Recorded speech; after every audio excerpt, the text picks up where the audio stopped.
we got Mike Storey in the hizzy, and we just had a pretty good conversation talking about Sean McVay keeping Puka Nacua in the game to block with 2 minutes left in a 4-score game. 4-score and game. That game was over. That game was over in the second quarter. I mean, once Baker got hurt, it was over. It was probably over before that. But your hate for coaches is just I don't think anyone's ever hated anything more in the world than you hate coaches. They all suck in your mind. Here's the problem: you're grading on a curve, you know. Yeah. And like there are still good coaches. Like you just think they all suck. There's just better sucking, right? There's better coaches that are better at sucking than others. Yeah. I mean, I don't want to get too like micro into this, but if we're talking about the bell curve, I would say Sean McVay is probably right here, not falling behind, not getting ahead, right in the meaty part of, right in the meaty section right there. But he's not at the top scholarship. Like he makes plenty of dumb decisions. And like I texted you, one Super Bowl appearance. So yes, they got the win, but they were a Joe Burrow misread away from losing that game because he had Jamar Chase had a step. One Super Bowl in 8 years coaching, and you've had Matthew Stafford as your quarterback for the majority of that time. For 4 years. Okay. Well, Matt Stafford didn't even go to the playoffs in Detroit. But anyways, what a wild day of football. They've always been wild. Congratulations on your college football championship. Well, not a championship game, right? Yeah, championship game. So sneak by. Is it just one? You're in 1 out of 4? So yeah, I was the 1 seed. I beat the 4 seed, and then I got to play the 2 seed, and his team is stacked. So it's going to be a interesting Friday, because there's a ton of games. What's the Mississippi State Ole Miss game? What Iron Bowl or something like that? That's on Friday. I have no idea, Story. I don't watch that shit. Like, yeah. But you guys matchup in the Discord, so send good thoughts my way. I'll send prayers if that does anything for you, Story. It doesn't. It's an inside joke between me and you. Anyways, what a good game tonight. That game sucked. Baker Mayfield. That looks bad, bro. That team looks dead in the water. Teddy Bridgewater is so cooked. He's only like 32, dude. He is like running a quicksand right now. Yeah, I mean, let's not judge too quickly. We saw what happened when Shedeur Sanders had a full week to prepare. He looked halfway presentable. So let's see what Teddy Bridgewater can do. I was hopeful that when Baker was holding his arm on the sideline to begin that injury situation, that it was just a stinger, but this looks like a multi-week injury. Like I would guess a partially torn labrum or something along those lines. Yeah, at least it's his left arm. But I know it's his left arm, but like he couldn't even generate power from his torso to get the ball downfield on that Hail Mary at the end of the half. You know what I mean? Yeah, and I wasn't saying Teddy Bridgewater can't run a functional offense. He can. But I'm saying like athletically and his arm just look cooked. Like those throws are ducks, and like he can't. You saw him try to run out of the pocket because that pass rush in LA is just really tough. Yeah, and dude, it's like he looks slower than Joe Flacco, bro. Like that's saying something. I know he had the early ACL injury back in the day with Minnesota, but like for Emeka Egbuka, man, I am a little worried because he doesn't look great in general. He can't play X. He can, but he is not an X receiver. We know he's a slot receiver. He is not best suited to play X in this league. So you got to, if Baker's out, like he's a wide receiver 3, right?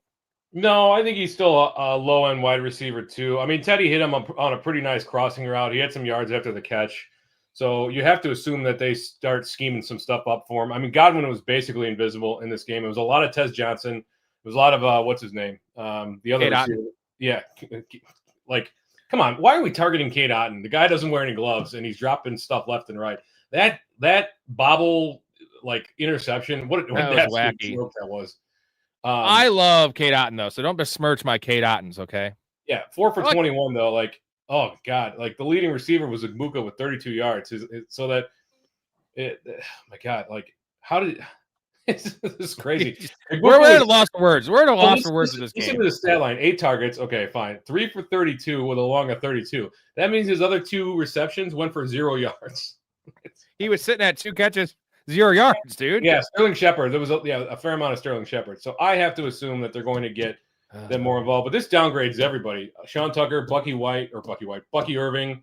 Like, if you thought that Bucky Irving was going to come right back in as the RB1, I got news for you. That ain't happening. This offense is not set up for him to carry the load.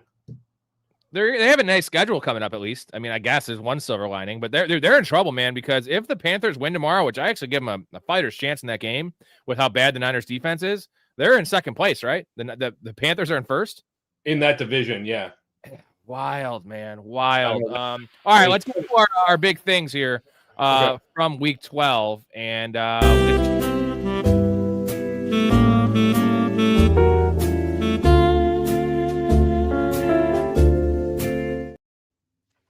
what do you got?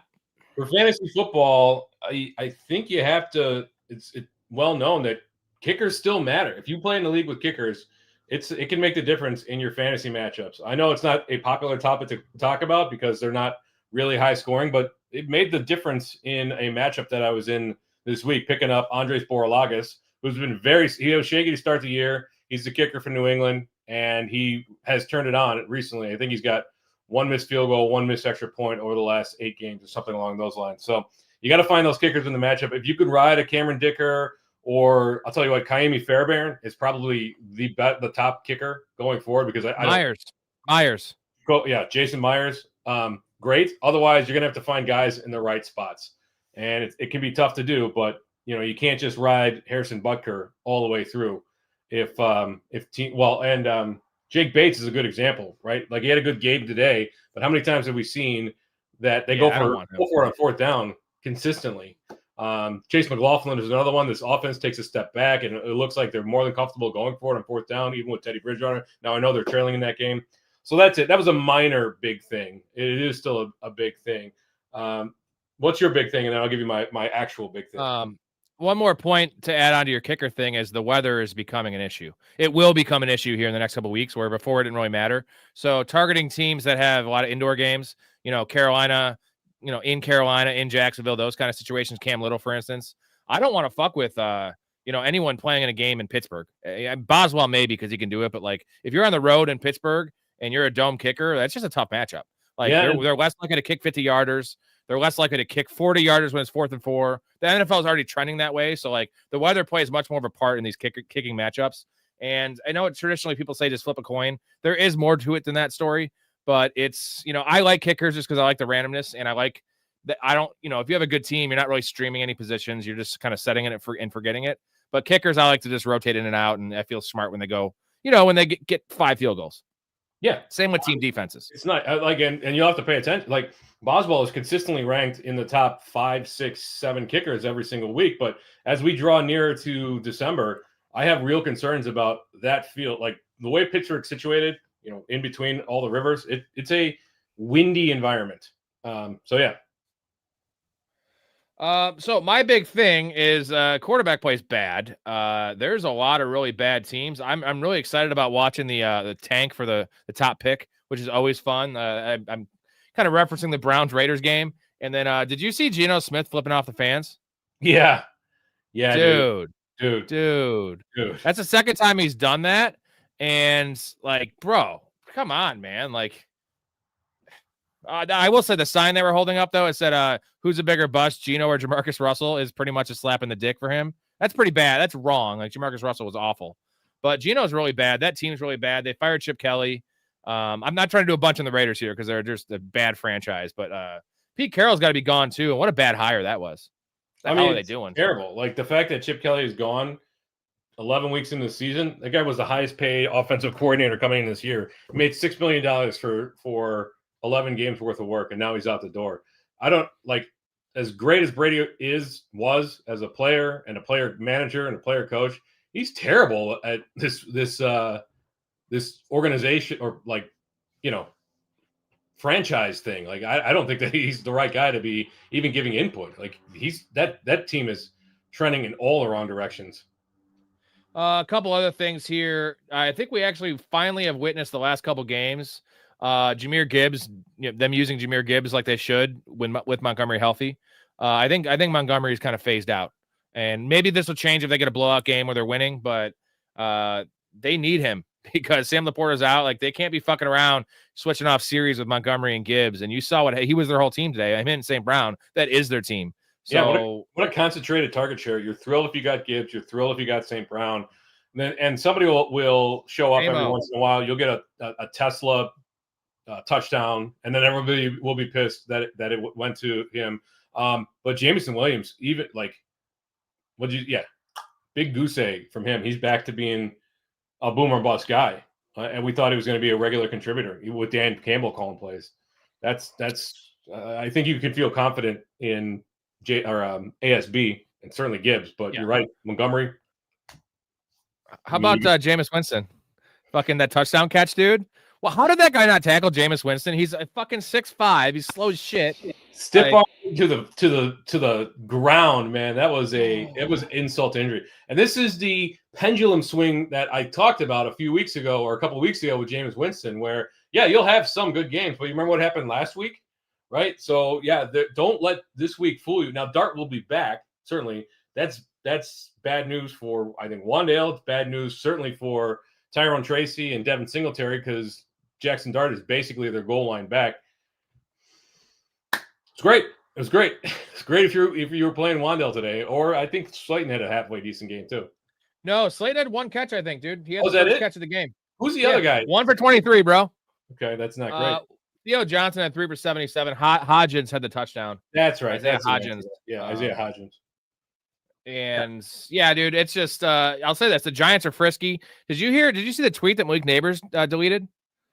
No. He sent out a tweet saying like this is rigged, essentially saying like how do we lose this game? Like what's going on with these calls?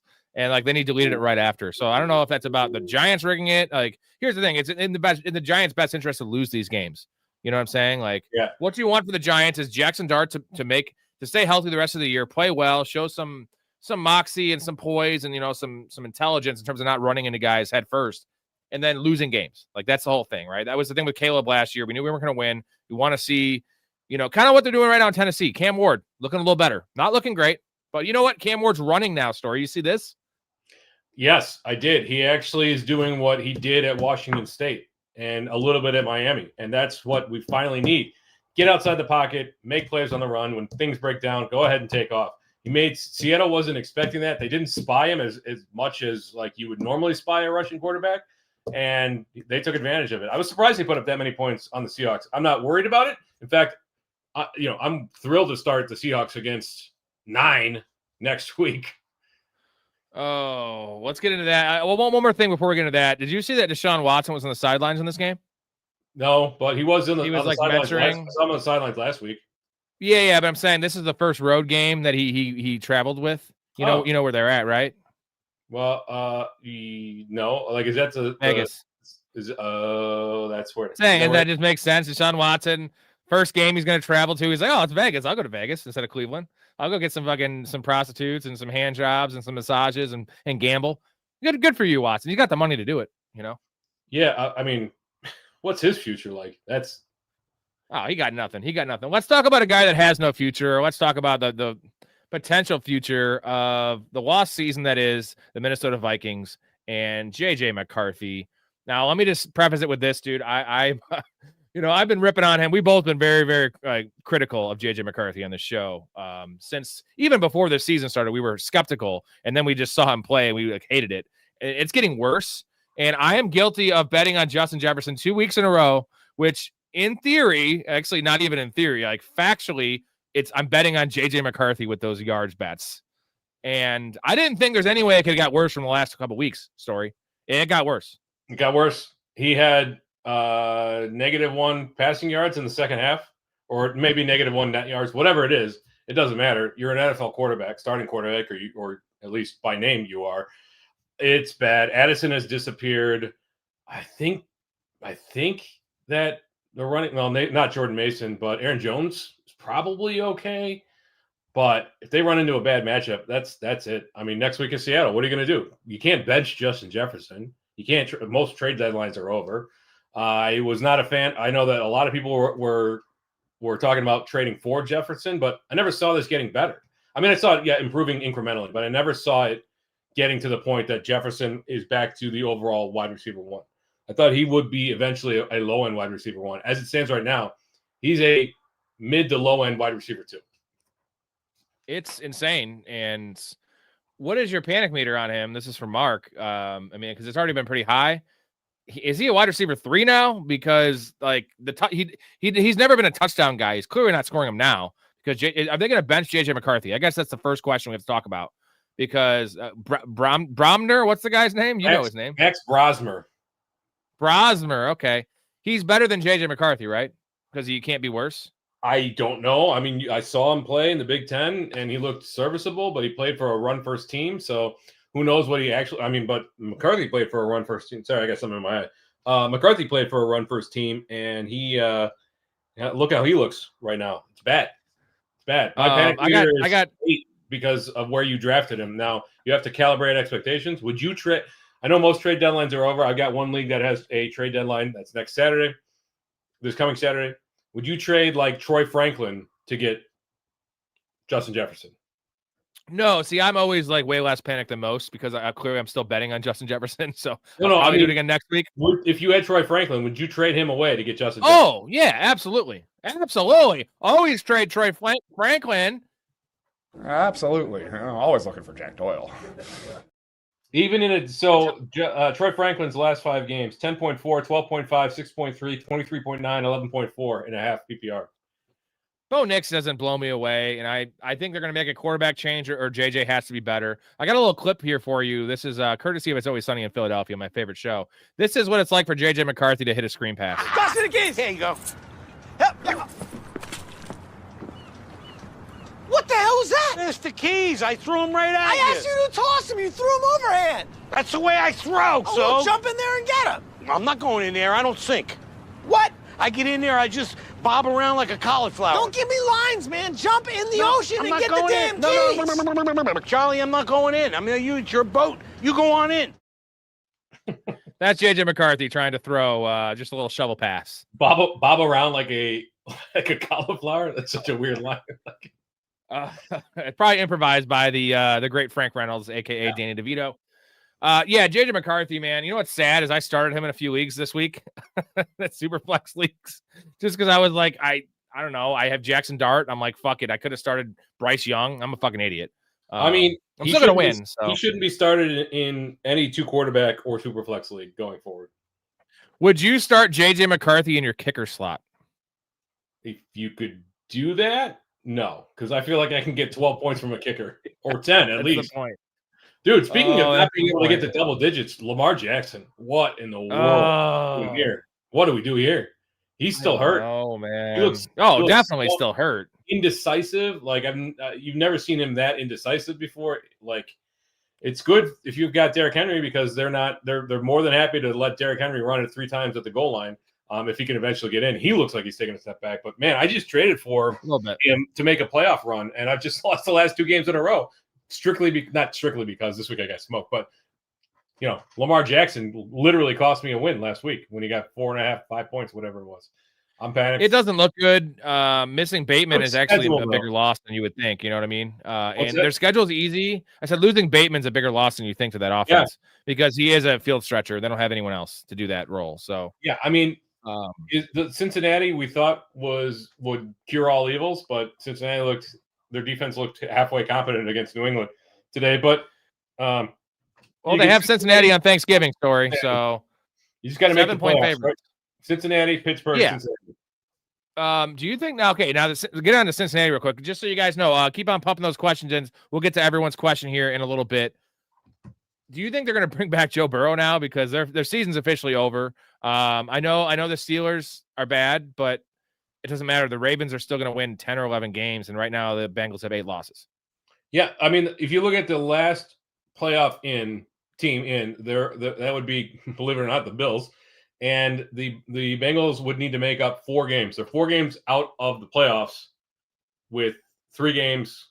No, how many games? I'm thinking of fantasy season. We're in week 12. Their only hope is to win the division, Story. There's no way they can make the wild card. It's got to be the division. So they have to beat the Ravens. The Ravens look beatable, right? So they are, let's see here. But Pittsburgh's still hanging around there too. So they're 3-8. They're 3 games back in the division. There's no hope. There's just no way. No, but dude, like every indication is that they're more than happy to bring Joe Burrow back. It seems very likely that he plays this on Thanksgiving, which is a dumb decision, but this organization has made dumb decisions since the beginning of Burrow's career. So because once you bring him back, Story, you can't just let's say they still have mathematical hope this week, right? They bring him back on Thanksgiving, they lose. They can't just bench him then. So now he's going to play the rest of the year on a tanking team, and his injury risk is way higher than most guys. The Achilles and everything else. They can't just bring him back and have him all do this rehab to be like, hey, you're going to play this game. We lose. You're sitting down for the rest of the year. He's not going to want to do that. So you have to just sit him down now and say, guess what? What's best for the franchise? We're going to tank this year, and we're going to get a draft pick, get you some goddamn offensive line help, Joe. Maybe a couple edge rushers, maybe a corner, something. Man, it's gross. Like we'll circle back to it. J-Bob's got a good question here. Yeah. He's up 14. Opponent has Rico to play. What do we think? PPR? I'd say 33% chance you have to win. Maybe because he's projected 20, and I don't go by projections, but I don't go by projections. He's gonna have 3 catches. That San Fran defense is a bit porous right now, and Rico's getting basically 90% of the work. Not 90% of the work, but 90% of the snaps. He's getting about 80% of the work. So I would think that they kind of want to limit Bryce Young in this game and keep it on the ground. I give you a 30% chance, J-Bob. But hey, miracles can happen. You never know. Yeah. Now, I could say he could get hurt, but I would never, ever mention that with Rico Dowdle in the same sentence because he is my friend, he is my lover, he is my father, he is my son, he is my new dude. Tucker Kraft was my old dude. Rico Dowdle is my savior. He is keeping me alive and in buys in all these leagues, man. I love that man. It's Rico Dowdle, not Michael Wilson? Well, Michael Wilson's more of a one-night stand, if you will. You hear those coyotes? Yeah. I thought it was a train at first. Well, there is a train too, but those coyotes are really close. Dude, you got a lot of shit going on inside of your house. You have coyotes, trains, car alarms. I know, it's crazy. Shit. J-Bob, I say 33% chance. Here's your upside of winning this one. If he doesn't have any receptions, which, they get to the old school Rico Dowdle where it's like 24 carries for 130 yards, and he doesn't get in the end zone like that, because that's a good game for him. But that's the no catches and no touchdowns. So he can't have any of the other 2 things. It can be yards. Rushing yards don't kill you. But you know what? He's probably going to have 2 or 3 catches, which is going to be that's going to eat into it. But you're right. Like he could go for, in a PPR, if you go 15 for 80, it's only 8 points. But man, a couple of catches and you're close. And they get down to the goal. Sorry about your Eagles, J-Bob. What are they doing, bro? Like Saquon Barkley, 10 carries. Is that right? 10 carries? 10 carries. Up now 21? He was not very efficient. 2.2 yards per carry. But come on, man, you're up by 3 touchdowns. What are you doing? Why are you letting Hurts sling the ball for 40 times a game? That's ridiculous. This AJ Brown situation. He's on the team. It's actively hurting the team. It's like having to feed his ego. I think he was better last year when he was like, all right, I'm just going to sit on the sideline, read my book. Like, just going to be. Why are they listening to noise, dude? They just won the Super Bowl. Why are they listening to any noise? Like, who gives a fuck? Jalen Hurts doesn't care about numbers. He's been out and saying it. Sirianni says it. Like, just win games. And they're still winning is the point. Like, this isn't panic mode. They're fine. The Bucks are out now. Like, they're still – I know the Rams look like a monster of a team. I still will take the Eagles over the Rams in a matchup just because they're a more physical team. And I don't know, man. Maybe Rams look dialed in. And I'll tell you what, it's really nice to see the Rams. If you're a Adams owner or manager, if you're a Stafford manager, it's really nice to see them running the ball from the 1 yard line. Yeah, Kyron Williams, man, buzz your girlfriend, woof. Yeah, no fucking rough, dude. Like they don't give him the ball, and I have all these Blake Corum shares as a handcuff. It's like there's no chance Kyron gets hurt because he doesn't touch the ball. How are you gonna get hurt if you're not touching the ball? Really wacky stuff. It's really wacky. I'm not. One last thing in that game, dude. Did CeeDee Lamb forget how to catch a football? Like, dude, I think this Pickens situation is in his head. I think he's like, dude, Pickens is a guy. Pickens is like here now. He's established. I was going to text you earlier. This is the Pickens that I was wholly in on last year. Remember that? Where he was, we both were. Yeah. He was a PP. He was a pillar player on both. Want to see? I got a little clip of CeeDee Lamb trying to catch a football. Kramer, I don't know how to thank you. Well, I'll think of something. Early season Seinfeld. It's awesome. Love that. All right, I'm going to hit you guys with the intro, and we'll be answering all your questions after this.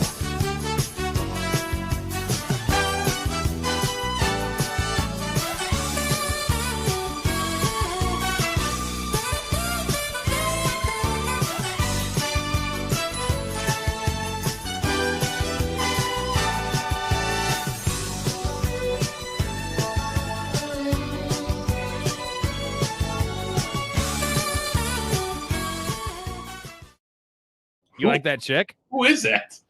I just searched really ugly girls, and I feel like JJ McCarthy right now is like the equivalent of a really ugly girl that has no personality. She doesn't bring anything to the fucking table. She doesn't even cook or clean. She doesn't suck you. She doesn't do anything, dude. That's JJ McCarthy. Fucking terrible. Sorry, Wally. If Wally's in here, he's a Giants Vikings fan. I'm sorry. You know what? Kevin O'Connell's very good, and Justin Jefferson's very good, and your offensive line's not that bad. And if you can't get it done with this second year, not as a rookie, technically second year player, then it's just over, bro. It's over. It's over. It's over for it's over for Hockenson, right? It's over for. Oh yeah, his career's over because he can't even run. That's what I mean. Like his career is toast. The dude is like done, and it's over for Jordan Mason, as far as I'm concerned. Yeah, I think so. Let's see where we're at here. Max says, I agree. Having Myers as a kicker kept me in. He's been awesome. And they kick a lot of field goals. Yeah. No, it's good. Like Seattle is not one of those teams that's going to go for it. McDonald's pretty conservative, so you're in good shape. They got a Myers, dude. That guy's been in the league forever. He's awesome. Max had to start Booty and Williams because London was hurt and Waddle's on bye. Keyshawn Booty was a disappearing act. That's just kind of how it is there, right? And Stephon Diggs was a disappearing act too. Yep. It was a Hunter Henry show. And one thing that we've learned, start your tight ends against Cincinnati. Now, yeah, dude. Pittsburgh's probably an exception because it could be Jonnu Smith. It could be Pat Freiermuth. It could be Darnell Washington. You never really know. Or it could be none of them, like it was last Wait, did they play him last time? No. They played Vegas. No, the last time they played Cincinnati, they all had touchdowns. Remember, all three tight ends had touchdowns against them in that game? Yeah. Yeah, they just get destroyed by tight ends. I'm trying to think the Steelers game where everybody's like, start. Who? We didn't talk about Emmanuel Wilson, dude. How about Emmanuel Wilson, baby? The first time they played Cincinnati in like week 7, that's when they all had touchdowns. But 2 weeks ago when they played Cincinnati, their tight ends did diddly spit. Darnell Washington had a good game, but that's about it. 4 for 67 because he manhandled the dude into infinity. How about Emmanuel Wilson, baby? That's what we're banking on. You've seen Con Air, right? Yeah. When Gage. When John Malkovich character, Cyrus Virus, he's like, do you know what my daddy taught me? And he's like, you know my daddy? And then Nicolas Cage's like, you know what my daddy taught me? Nothing. Not diddly spit. Yeah. Apparently that's what JJ McCarthy's college coach taught him. Zinger! Emmanuel Wilson for the third time. You want to avoid talking about Emmanuel Wilson. I don't. I think it was a great call. I started him in the league. Like, you had to start him in the league. Both the Wilsons. Michael Wilson, Emmanuel Wilson, just carrying me to so many wins this week. Wilson brothers. Put him in the Wilson Hall of Fame. Man. I love it. Yeah, I sent you that picture. I'm going to score 250 in Fantrax, which I've never seen. I've played fucking, 150 of these at this point since I switched over from FFPC. Somebody scored 320 on me in a college fantasy football league last year. Oh, what's the usual high, like 250? In that league, usually somewhere in the 220s to 240s was 250s.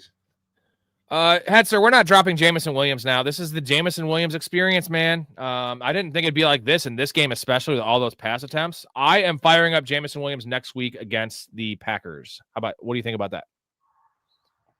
Yeah, I mean, depends on what your options are, but he's probably started. He's probably a wide receiver 3. Most leagues start 3 wide receivers. So he's always got boom potential. It's just a matter of, can you sustain the zero? A lot of zeros this year. You notice that? Like Quentin Johnson with 2 goose eggs. Jameson Williams, like Alvin Kamara had not a zero, but he had like a 0.2. And you had Khalil Shakir with Rip Kamara. Rip him, duties. He's out. And I got to ask you about this. Taysom Hill. They're using Taysom Hill at running back. They're obviously still using him in the Wildcat. That he will run a few routes at a tight end. Is he a priority pickup now for these teams that are streaming Kate Otten? Absolutely not. You want anybody other than Olave on that team? Like, absolutely not. They have some easy matchups though, dude. And like you watch the game today, man. He was on the field all the time. He was. Like, he was more likely to score a touchdown. He had 10 carries. I'm pretty sure. Probably Devin Neal, but he had 10 carries. Let's see here. Taysom Hill, 10 for 17. And he attempted 2 passes, 0 for 2. You see the one where he looked lost there. Yeah, I know. This Taysom Hill experiment is, I don't know. This is like, dude, it's over. It's an X factor though. It's an X factor compared to starting, like you'd rather start Juwan Johnson on his own team in PPR. Yeah, I mean, Juwan Johnson, 6 for 46 today. I'd rather start Theo Johnson. I'd rather start Aranda Gadsden. I'd rather start Harold Fannin now because Shedeur Sanders. What about Kate Otten? He's probably pretty necessary. Like Teddy, 2 gloves, probably needs a check down merchant. Yeah, he definitely does. Still one of those 2 gloves. Hetzer, I'm starting Jacoby Myers next week. I can't trust JMO anymore. I mean, the thing is, Brian Thomas should be back. I know we've been saying that for a few weeks now. But if Brian Thomas comes back, you can't start Jacoby Myers over JMO. If Brian Thomas is out, are you starting Jacoby Myers over JMO in that world? No, but I'm more than happy to start Jacoby Myers over JMO if he does sit down. Man, Cardinals, what a shit organization. Brenton Strange. How about Brenton Strange? 5 for 93. I'd start him over Taysom Hill any day of the week and twice on Sunday. That's my line. Dude, I just love the appeal. Like, again, not many tight ends are capable of having the games that Taysom Hill has, right? We've seen it with 30-point games, 3 touchdowns, 60-yard touchdown runs, like catching a touchdown, throwing for a touchdown, rushing for a touchdown. He does these things. It's a risk, right? But the tight end position's a mess anyway. He used to. He hasn't done them this year. It's possible that I was bald. I hate this thing. I'm not starting Jacoby Myers over JMO, though. JMO is still a must start, dude. Sam Laporta's out for the year. I don't know what we don't realize about this. Like, he's on the field all the time. He's attached to an elite offense. Like, they're going to try to really shut down Gibbs and St. Brown. Like, that's their whole offense right now. And I mean, you're getting me single coverage with JMO. 34 points. I mean, take 6 off because of the Gibbs. Did they kick the extra point in overtime? I don't think so. Oh, that's right. Because the Giants got the ball back. I forgot they changed the rule. Yeah. It used to be where you scored a touchdown. Okay, that's why. I don't know who the Jaguars got this coming week. I have not looked that far ahead. While you look it up, Hetzer says Nico, Stephon Diggs, and Jamison Williams all fucked my ass this week, man. My team fucking sucks. You said a lot of curse words just there. Your team doesn't suck because Nico is fine. Like, that was just a rough game. He was a little dinged up. What's your record, Hetzer? And this is a good one here. Do I even start Bucky Irving now next week if I have Kenneth Gainwell? That's a rough one. I also have RJ Harvey, which I'm starting, obviously, and I have David Montgomery. You can't start Bucky first week back. I wasn't starting him first week back with Baker playing. Yeah. He's going to be on a snap count, almost certainly. They need him desperately, and that running back room will be relied on, but Rachaad White was pretty efficient today. They still got Sean Tucker. You think Bucky Irving, after an 8-week layoff, is going to come 7-week, 8, whatever it is going to come right back in and get all the work? I know that Bucky Irving managers are extremely excited about it, but man, I've got Bucky in one league, and I'm just like, I don't know. No, the problem is my other options are like Devin Singletary and Tajay Spears. So in those cases, like, kind of have to. Max says Hetzer try to take Bucky plus Diggs or JMO, see if you can get a Benson or something like that. I probably wouldn't even do that anyway, but most trade deadlines are over right now. So this is the problem we're in fantasy, is you're kind of stuck with what you have. Although I'm actually like more confident about Benson now if you can make that trade, because Bam Knight got dinged up at the end of that game. And I've been telling you, Bam Knight's just a dude. Michael Carter's just a dude. Those guys suck. I'm very confident that Michael Carter will remain in that pass catching role, which really hurts. He looked good today in the pass game. Yeah. Well, the problem is they don't run the ball there because they attempt 50 passes a game with Jacoby Brissett. I can't believe he got creamed and he came back into that game. We need him in our life, man. There was 2 injuries. There was Jacoby Brissett, and then Judkins got slammed. His head got slammed into the ground, went into the tent. He came back out. 2 staff members ushered him in the locker room, and then he came back into that game. He must have tucked himself back into that game. There's no way he wasn't concussed. There might be some fines coming down on that one. GT says, High Life or PBR? What's your answer, Story? High Life. I got a High Life shirt on. High Life, man. Yeah. High Life. High Life's good. It got to be in a bottle, though, for me. High Life all day long. It's much better in a bottle. You drinking a can, though? I'll drink. I think every beer is better from a can. From a can? Every beer. Fight me. Mark, we're definitely changing our mind on this one. So we were talking this weekend about trading James Cook for Justin Jefferson in full PPR. We can't do that now. 49 pass attempts for Jacoby Brissett. That's insane. Yeah. You're not doing that trade, right? Oh no. I wish that the oh my god, what's his name? Joe Brady, right? Joe Brady. Yeah. Yeah, the offensive coordinator there. He might be the dumbest person in the state of New York.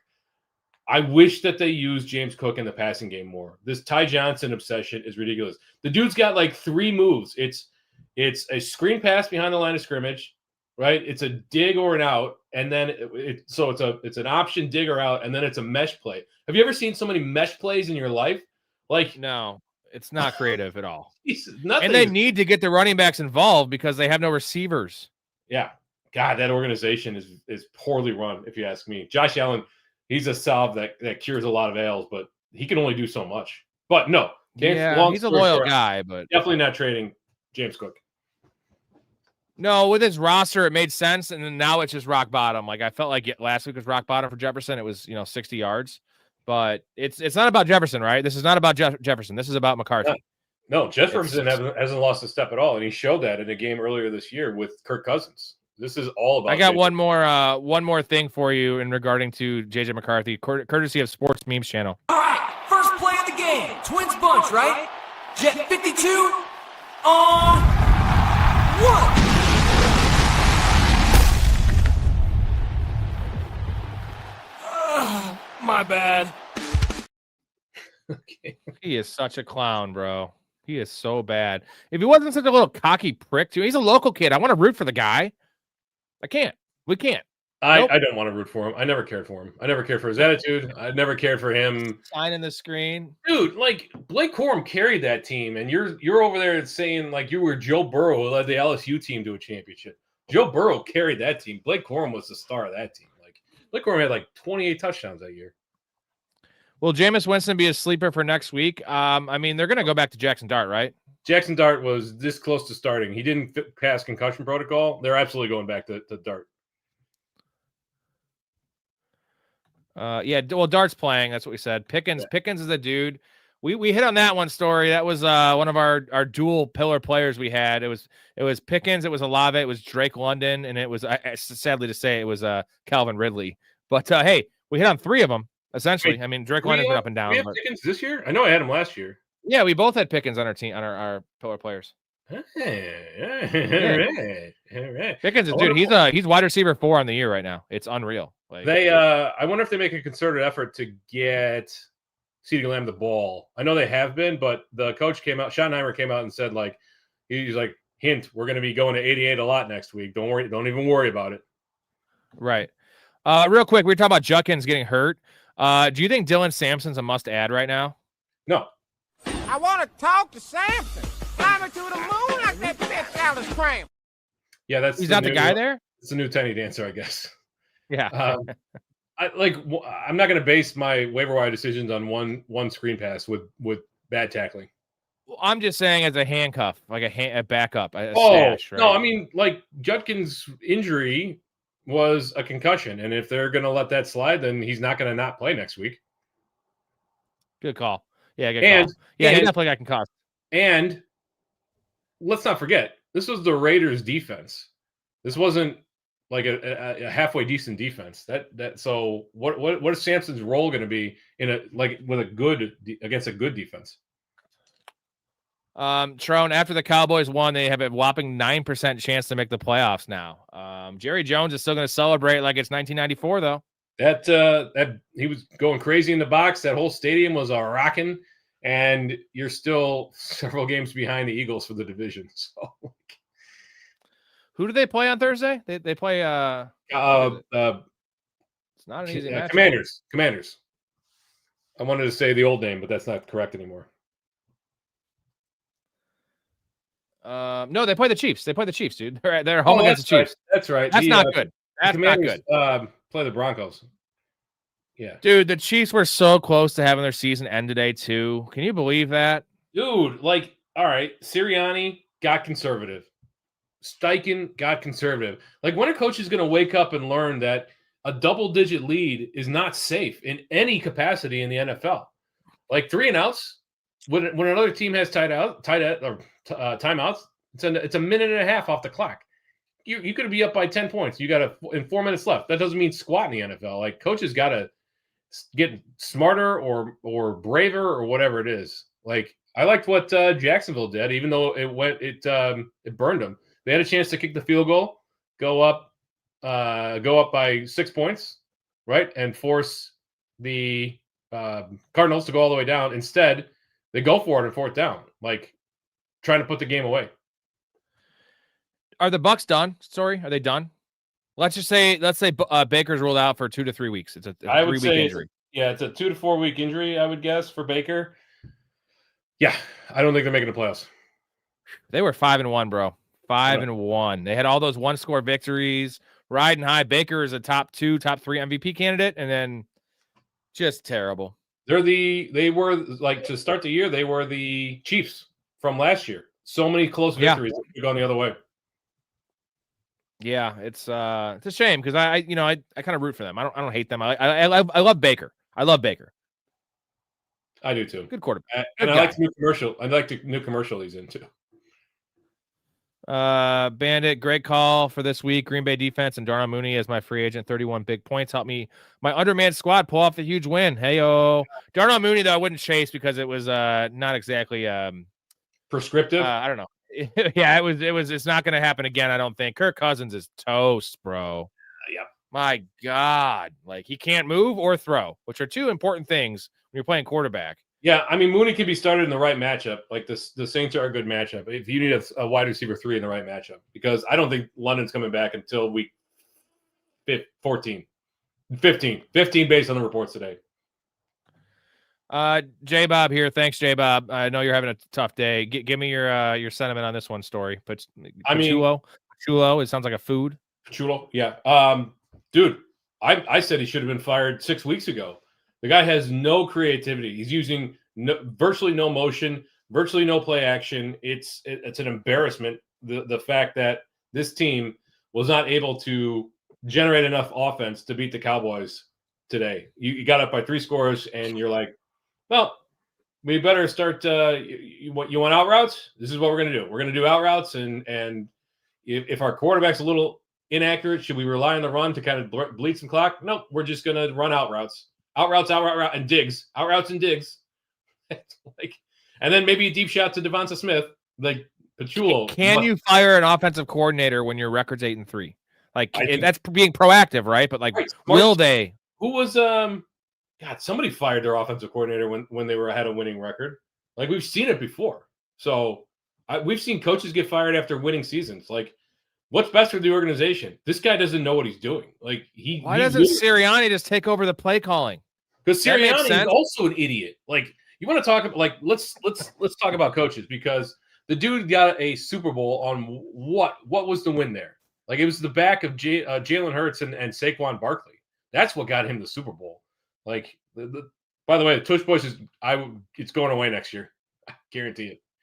Dude, I love all the teams running like the fake tush pushes that are leading to touchdowns, and that's a nice play call. So the Eagles never run the running back from the 1 yard line, right? They're going to tush push it. But what was the Cowboys' problem today? Like, do they hate Javonte Williams? Like, I know they won, but they're down at the 9, or 8. Javonte Williams rips off a 6 yard touch or run to get a first down the 2 yard line.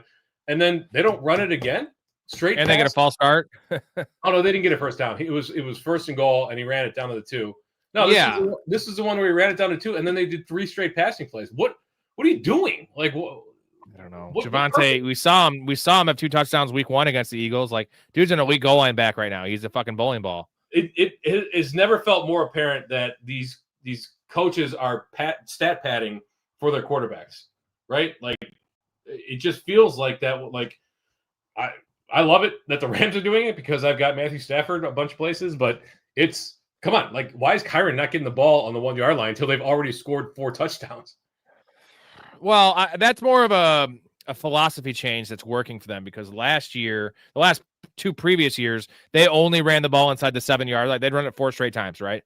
Yeah. Now they're literally only throwing it. And I think it's gonna revert back to the averages here shortly, because right now it's working. And Devontae Adams is probably the best goal line, red zone receiver in the history of the NFL. Like, his get offs there are just, I've never seen anything like it. He's like a fucking ballerina out there, dude. Dude, that's why his first touchdown scoring bets when that last year he was with Green Bay, that was money. That was so money, because Rodgers, like down at the 1, the 2, the 5, whatever it was, he was always looking for Devontae Adams. The guy is so good.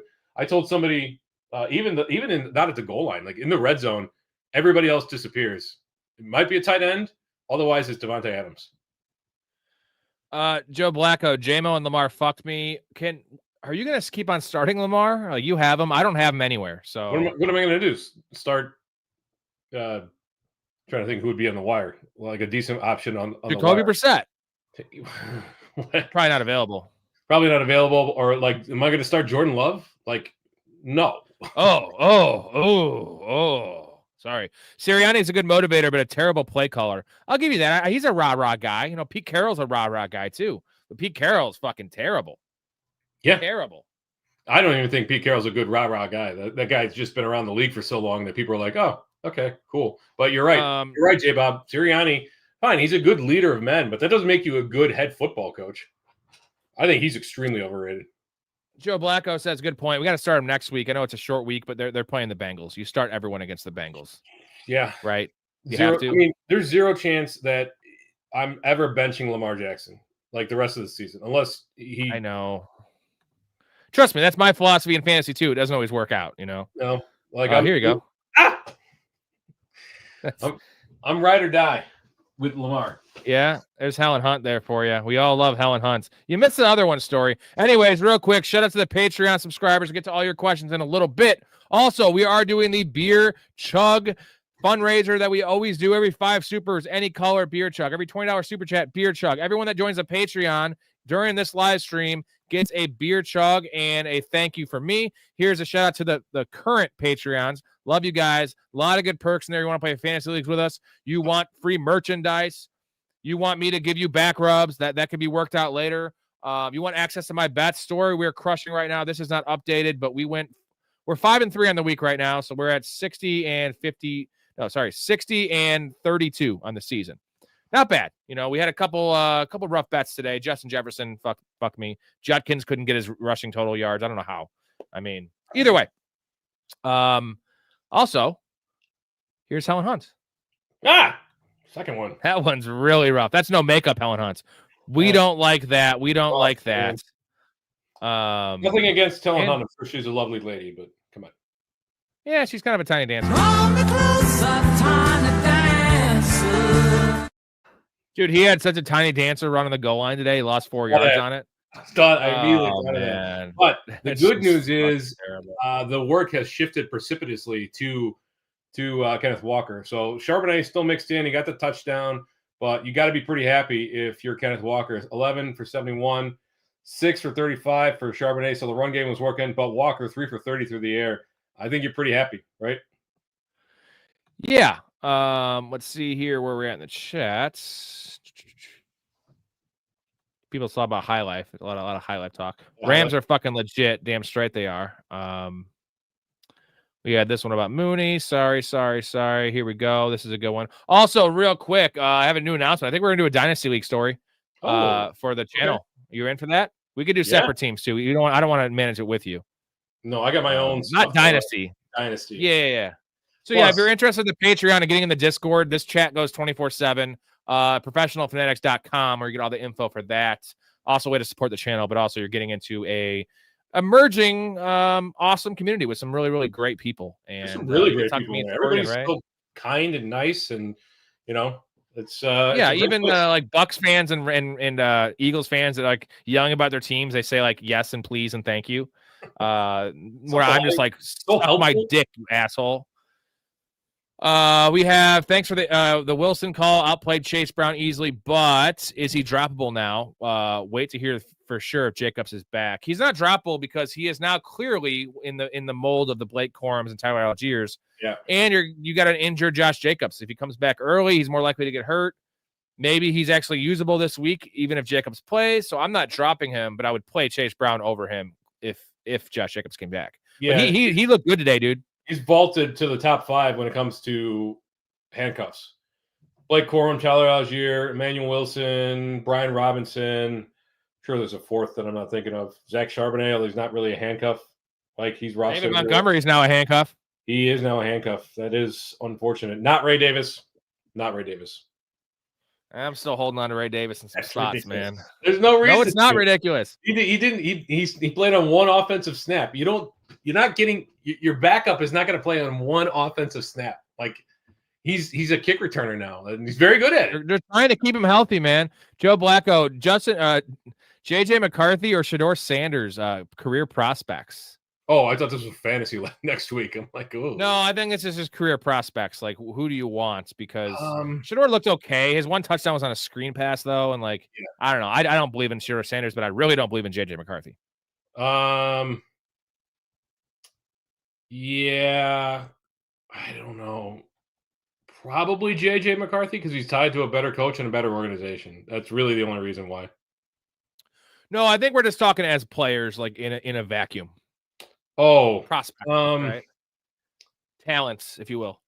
yeah. I mean, Shador made one of the dumbest interception throws I've ever seen in my entire life today. That was ridiculous. Oh, triple coverage right to a linebacker. Yeah. But JJ McCarthy is incapable of understanding how to put the ball on a guy that's 4 yards downfield and instead is going to sling it into his gut as hard as he can. I think that can be learned. I don't think the decision making is going to get better. So I'm going to go with McCarthy. I have to apologize for my Yoshi Vosh call. No, it wasn't all terrible. He did get nicked up in this game. 3 catches, 42 yards, and a 5-yard rush. So what is that? 7.7 in PPR. Yeah. I've been really hot with my Michael Wilson and Parker Washington calls. By the way, Parker Washington is still relevant, man. 70 yards and a toucher. Yoshi Voss ended up as the leading receiver for the Bengals, 4 for 61 and 1 for 5. He had 4 for 61? Yeah. I thought it was worse than that. Oh, okay. No, that's not bad. That's not bad. And he's playable on Thursday because Higgins will miss. I would wager my house on it. Higgins missing. He went out with a concussion. Oh. Hey, that's not bad, man. That's like 10.6 points in PPR. Yeah. All right. Yeah. All right. I don't feel as bad about my call. I did start him in like 6 or 7 spots, and I didn't see his last catch he had. So sweet. Yeah, you must have missed that. But yeah. Sweet. Kevin, this Michael Wilson role is pure nuts. He even had multiple catches called back. He's just a good player. He's just a very scrappy, like, do I say poor man's Hines Ward, or is that too much praise for him? They don't really have anything similar, like in terms of body style or. I'll just say this: Hines Ward never had 25 catches in 2 games. It's true. Hey, let's go, dude. Torch, man, 6 for 53 and a touchdown. Yeah. Erica that came on 1 catch. So she started Dortch on her own in one of the leagues. And who did? I need Dortch. Erica did in one of her leagues. She every once in a while makes her own decisions and run them by me. I'm gonna lose that Wilson versus Dortch debate, but it's good to see Dortch also having a good resurgence here.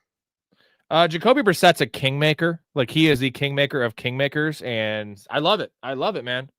Sure seems to be. I mean, Trey McBride, 9 for 79. Is there another tight end that you'd rather have over Trey McBride? No, maybe. I mean, maybe not Bowers. Maybe Kittle. Yeah, not Bowers. Not Bowers. No, not in PPR, because Kittle doesn't ever have 8 catch games, dude. Well, all right, say half PPR. Half PPR, still no. Standard, give me Kittle. Now, no one plays standard, though, unfortunately. Down 4, he has Pearsall. I have McMillan. Chances of winning. What do you got? Sorry. How are they not force-feeding Bowers is what I want to know. 9 targets, I get, but 6 for 55. I guess it's just Geno's bad. So it's also Pete Carroll. Yeah. I'm sorry, what was the question? Real quick, though, Myles Garrett. Can we do a minute on Myles Garrett? Can we do an hour on Myles Garrett? Because the dude is... He's the best player in the NFL. Not just defensive player. I think he's the best player, most impactful player. I'm counting quarterback Story. Like, he's 4 sacks, dude. He's had like 4 games with 3 or more sacks. They're always playing from behind. It's just, it makes no sense. It's literally Barry Bonds level shit we saw in the steroid era, where he gets 3 pitches a hit and he hits 2 dingers. So crazy. Did you see his face on that Samson after that Samson touchdown catch and run? He looked surprised that somebody that's wearing the same color jersey as him was able to do something like that. Because it's the Browns. Such a mess. Yeah. You know, it's being wasted, but like we're not missing it, right? We're appreciating it, and I wish it was on a better situation. I wish he played for the Rams, for instance. We don't have to see any primetime games of Myles Garrett. Maybe you'll see a Thursday night football game, which I don't think you call primetime. Anyways, GT, down 4, he has Pearsall. I have McMillan. Chances of winning, 60%. I put it higher than that, 70%. Problem is, if Pearsall catches a touchdown, you're probably cooked. Yeah, well, I mean, what are your feelings on Pearsall? I got one guy in my league who won't shut up about how Pearsall is going to be the one, and he just needed to shake the rust off. And he's the guy, and I'm like, dude, he was the guy when Kittle wasn't there earlier in the year. Like, what is he now? He's got Jennings I like there. Pearsall, but he's just Jennings, CMC, Kittle. That's three people. He's the 3 on the team, maybe 4, like 3.5. I'm not excited about Pearsall. Like, just he's not. fine. I think he's a wide receiver 3 just based on his individual talent and the offense he's tied to. But it's very volatile. It's very volatile. Extremely. Yeah. I got to see it first. And also, here's the problem. He just had. I'm just saying this from the last couple of years, and definitely this year. Very injury prone. He has that appearance of a guy that plays very hard. He plays like Puka Nacua. Unfortunately, Puka Nacua is 220. He's 190. Yeah, I think there's probably a 30% chance that Pearsall doesn't finish out the season just due to injury. Puka, man, like, oh God, like every week with Puka, every week with Woody Marks, like these guys who like they make your stomach drop when they're like every time they touch the ball. You love it, but you're also dreading it. You know, Jalen Waddle, another guy. Every time he falls. Max has 2 players left this week. CMC, Kittle down 27 full PPR. I give you 80% chance. Yeah, I think you're golden. 80%. Like, I think CMC would give you a 50% chance in this matchup. 27. Yeah, this isn't a stout defense they're going up against, and Purdy, man, like Mac Jones was very serviceable, but Purdy brings another element to this passing game. He throws the ball down the field and he pushes the ball, right? He throws into tight windows. Landon, how do we feel about Devin Neal going forward with Kamara being hurt? Storey, give me your answer first because I have pretty strong feelings on this one. I mean, like, I know Kamara's kind of dusty, but Devin Neal didn't look much better. He looked better on a roll or a carry, and they kind of gave him several carries in a row there coming out of the half. But dude, like, he didn't look that much better than Kamara. And we've seen what Kamara. They got a great schedule, but Taysom Hill looks like he's going to mix in quite a bit. I think Kamara's done. Yeah, career done, which sucks. It's the end of an era. But I don't know. I'm not really that excited about Devin Neal. Like, what are you going to get from him week in and week out? How much more are you going to get than Kamara? The encouraging thing is they're using him in the passing game a lot, which is nice. He didn't really comp as that coming out of Kansas, right? As like a true pass catcher. He's more of just an all-purpose back. Yeah. If anything, more of a grinder. The problem is we saw like the Taysom Hill thing is whatever, right? Him taking the Wildcat snaps. I witnessed with these two very eyes about 8 or 9 snaps that Taysom Hill took at running back with Tyler Shuck behind under center. And he had like 3 or 4 carries as a running back. Yeah. That's a problem. That's a problem. I mean, Tyler Shuck had 7 carries. Taysom Hill had 10. Now, again, you're right. They're using him in the – why does Alvin Kamara not have a game with 7 targets on his resume this year? Like, how dumb are the Saints that your pass-catching running back, who's been the greatest pass-catching running back of the last decade, he's got a game with 7 targets exactly 0 times this year. And Devin Neal does it in a half. Like, how dumb are the Saints? That's so frustrating. It's silly. It's really silly. I fucked up the damn it. I fucked up the beer chug goal. We're 1 away from a chug here. I did 30 minutes on it and it ended. Anyways, J-Bob, thank you. RB2 is a rotation of Kamara and Woody. What to do? Woody is what you do. Yeah. Woody Marks, I'm going to be starting a wide receiver at my flex because I was relying on Woody Marks, Alvin Kamara, and Saquon Barkley. Now Saquon Barkley's going to have to move in, or that now Woody Marks is going to have to move into a running back situation because Kamara, again, like Devin Neal's probably rostered in a bunch of, well, maybe not. He's kind of under the radar handcuff. He's rostered in a bunch of stuff, places, but I don't know. I like if Kamara's best game was 11 points this year, we really think that Devin Neal is going to suddenly break out with Tyler Shuck? No, he is what you call a low-end, low-ceiling RB2, if that makes sense. It's like when you were talking about Jaden Reed, he could maybe carve out a little role down the road. Like, that's Devin Neal. You could do worse because he is the starting running back there. And who's behind Devin Neal? Do we even know? Yeah, I believe Audric Estime is still there. Oh, right. He's bad. And he's then bad. I think I saw that Evan Hull is on the practice squad. Isn't that guy white? Yes, he's from Northwestern. Most of the running backs Northwestern All or White. Yeah, you had me at White. Okay, actually, you lost me on White. I'm sorry. There's only one Cam Scatterbo and one. I guess there's two now. Yeah, Cam and Cam's not even White. Cam is just a whole different breed, dude. Peyton Hillis was White. Peyton Hillis was the fucking biggest butt. It's Madden cover Peyton Hillis. Gross.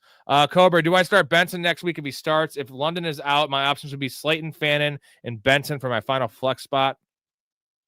You never know who you could pick up, though, and who might be the flavor of the week next week, just so you know. I am probably not starting him next week. I gotta see him what his snap shares. I would project 40% of the snaps first week back. Does that sound about right? Yeah. I mean, they feel very comfortable. It feels like they're very comfortable using rotation right now.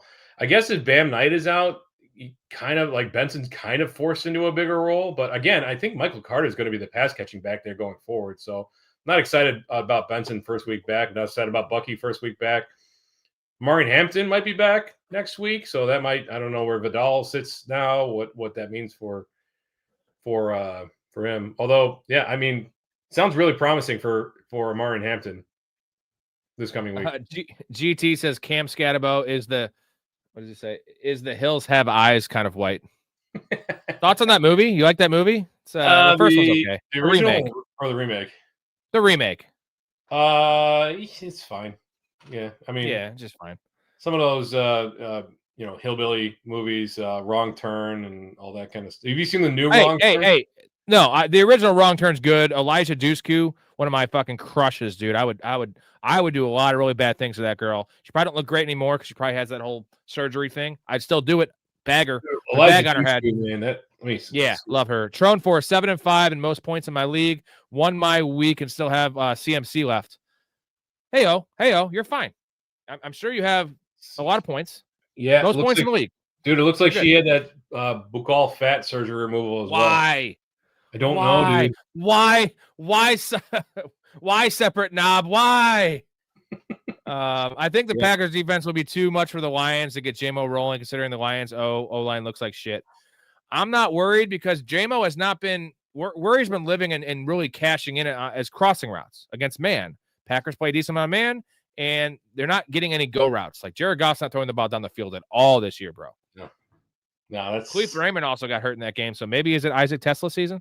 No, it'll never be Isaac Tesla season. What do you think about Brock Wright? What do you feel about Brock Wright? Because I might have been premature when I told Mouth like nobody should ever be starting Brock Wright because he had a better game than most of Laporta's games. Let me just check and see what he He looks good too. He looks pretty spry, man. Is Granny spry? Like, did you see him land in his head? Oh, 3 for 29. All right, I guess it looked better than it ended up. It looked better than the numbers, correct? Yeah. But I mean, when Amon-Ra St. Brown is soaking up 149 of the yards there, it's tough for anybody else to. And Gibbs has 45 of them. I would start Brock Wright in an emergency, but with every team back next week, you probably don't need to do that. Max says, I know it's early, but if London comes back, who do I flex? Waddle versus New Orleans or RJ Harvey versus Washington? I'll break this down real quick. London's not coming back next week. That's pretty apparent from what they said. And even if he comes back, I'm starting Waddle and Harvey over London the first week. Agreed. And I love Drake London, bro. I love him, but like I'm not going down that road yet. He's probably missing this week. He's probably missing 13. He might miss 14 at that point, and that's toss if he comes back for the season. The rule, not the rumor, the scuttlebutt is that they're going to slow play his return for obvious reasons, right? They're not going to force him back on the field in a lost season. Yeah, I hate it. They won at least. They won. So, yeah, I mean, technically they're right there with the Bucks now, I guess. Dude, I have a preseason bet. I have a preseason bet of it's Saints. Remember, I sent it to you. It's Saints, Raiders, and Browns last place. That's like 3.5 to 1 odds. They all have to get last place in their division. And like, dude, the Browns might finish ahead of the Bengals. I mean, if Joe Burrow comes back, that's gonna be your saving grace. No, it's not a saving grace. Yeah, I need that, I guess. Yeah, because the Raiders are last for sure. The Saints should be last, and like if the Saints won this game, it would have changed it. Now the Saints lost, so you have 4 wins for the Falcons. 2 wins for the Saints. So that's good. I mean, still, but the problem is Kirk Cousins, right? Like Kirk Cousins is still there. Yeah. I don't know, and their defense isn't playing as well as they were mid-season either, and they've got games again. Well, they got the Jets the Saints do. But then they've got Seattle, Tampa Bay. That's not necessarily a bad matchup anymore. Arizona, then they get the Rams, then the Saints. So this is the Falcons. I don't know. It's going to be touch and go, I think. I hope they bring Drake. They have to bring London back just for me, man. Just for me, okay? So. Bring him back. If for any reason Hampton misses week 13 and Irving comes back, who do you play week 13 full PPR? Vidal or Irving? I'm not playing Bucky Irving. Vidal. I wasn't playing him with Baker playing, so probably Vidal. Not probably. How about this? If Hampton comes back and Irving comes back, would you still maybe start Vidal over Irving in that situation? Like, that's close for me, right? That one is close, actually. I do not believe that Hampton's going to step right back into a lead role there. Man, Vidal, did he get banged up, or am I misremembering? A little bit, but he had the bye week, so he's fine. Okay. Well, I mean, Alvin Kamara had the bye week, and he came out questionable all week and was questionable up until kickoff. Like, that should have been a big red flag right there. The fact that he came out of a bye week, was limited all week, and then was questionable leading up until game time. Like, dude, retire, man. Sucks. He's been questionable all year. Yeah. He was questionable in preseason. Hetzer, do I try to trade Montgomery for Charbonnet? Who do you want, Montgomery or Charbonnet rest of the season? Charbonnet. Or you? It's fucking crazy to say that, man. Obviously, I want Montgomery. Montgomery is more of a smash if there's an injury to Gibbs, opposed to Charbonnet with an injury to Tiny Dancer. But so you're fully on board with Kenneth Walker's taking over this backfield. I think never gets old. When will you guys learn? Never gets old. You know what's funny? In 2 years in this show, 2 years from now, Kenneth Walker questions are not going to be allowed because you guys aren't going to answer them. So I'll just be talking about Kenneth Walker on my own, and I'll have to Kenneth Walker myself. Tiny Dancer myself. I'm just going to mute my microphone when you start talking about Kenneth Walker. That way you can't hear me. You know what I'll do then? I will do this for you, and it's one of your favorite things in the world. Ah! It's Helen Hunt with no makeup on. Gross! All right, GT. I got to chug one for GT here. You do that. What a guy. I'm going to go drain the lizard. Oh, okay. Well, I can talk then. I'll wait because I need you to talk while I chug because no one wants to watch me chugging beers. Quit talking. Yeah, I can talk. Yeah, I want Charbonnet over Montgomery. The problem is if it's a bench running back, Hetzer, I would rather have Montgomery because he has top 5 potential, top 3 potential if there's no Gibbs. Charbonnet is top 6, top 7. Because David Montgomery, better offense. Todd Bowles is a defensive-minded coach. His ass needs to be fired. He just needs to be demoted. How about demote him? Demote him to defensive coordinator, and they get someone in there to call plays in the offense and to kind of run the team because Todd Bowles is not a leader of men. He can't even do an interview. It's awful. Good call, Hetzer. Lions did just bench their OC mid-season. I was going to mention that. We were talking about the Eagles and Pachulo and kind of just having Sirianni call plays. The difference is Sirianni's not as good of an offensive mind as Dan Campbell, but it would still be better than that. Kellen Moore, that's a good call, GT. They do want to pad Dak stats. I don't know why they do that, but and this is a good call here, betting. That's why. I don't think they're doing it for betting, though. I don't think they care. Adams is a big dancer. Damn straight, dude. His dancing actually works out because he doesn't have the football. He's setting up defenders. So Travion got the work today, but once again limited at the goal line. Yeah, it was really encouraging that we didn't see Stevenson get a big workload. Now he's coming off from injury. He did get those 2 goal line carries though, where he got stuffed. So I think that's going to be the split now. I think it's going to be 70% Travion, but you're going to have some third down work go to Stevenson and the goal line work. So give me your take on Travion, Storey, because Travion got a lot of work. I didn't see the snap share. I'm guessing it was 70% Stevenson, 25%. 70% Henderson, 25% Stevenson, and 5% Jennings. Jennings, yeah. Is that in there? They do not want to use Travion Henderson at the goal line for whatever reason. Man, it's who got the pass catching work in that game? I don't even know. Henderson had 3 catches. Okay, so that's fine. Yeah, Patriots. Let's see what his stat lines were. So Henderson 18 for 66. Obviously, he's not the lead back. He's taking it over, but 3.7 yards per carry. Not highly efficient. Stevenson 6 for 5, 0.8 yards per carry. Not great. Jennings, he got 1 carry. It was on the goal line. I wouldn't worry about Jennings. This is a Stevenson Henderson situation. Henderson 3 for 15. Stevenson 1 for 5. I mean, it's a 70% opportunity share for Travion Henderson. The problem is they don't seem inclined to use him on the goal line. I don't think they trust him quite.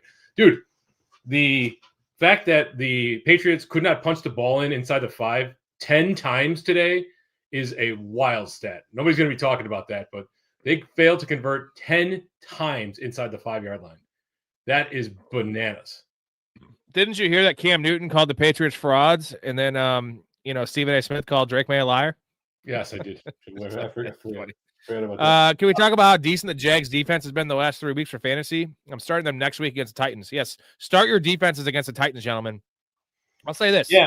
Devin Lloyd, we called this 4 weeks ago. Devin Lloyd, the first 5 weeks, they were like the 3rd best defense in fantasy. Remember, they had 12 takeaways and 3 touchdowns. Yeah. It's coming back. Devin Lloyd is that good of a player. Is he a elite top 3 linebacker right now? He's definitely elite. I don't know if I'd put him top 3, but top 6, easily.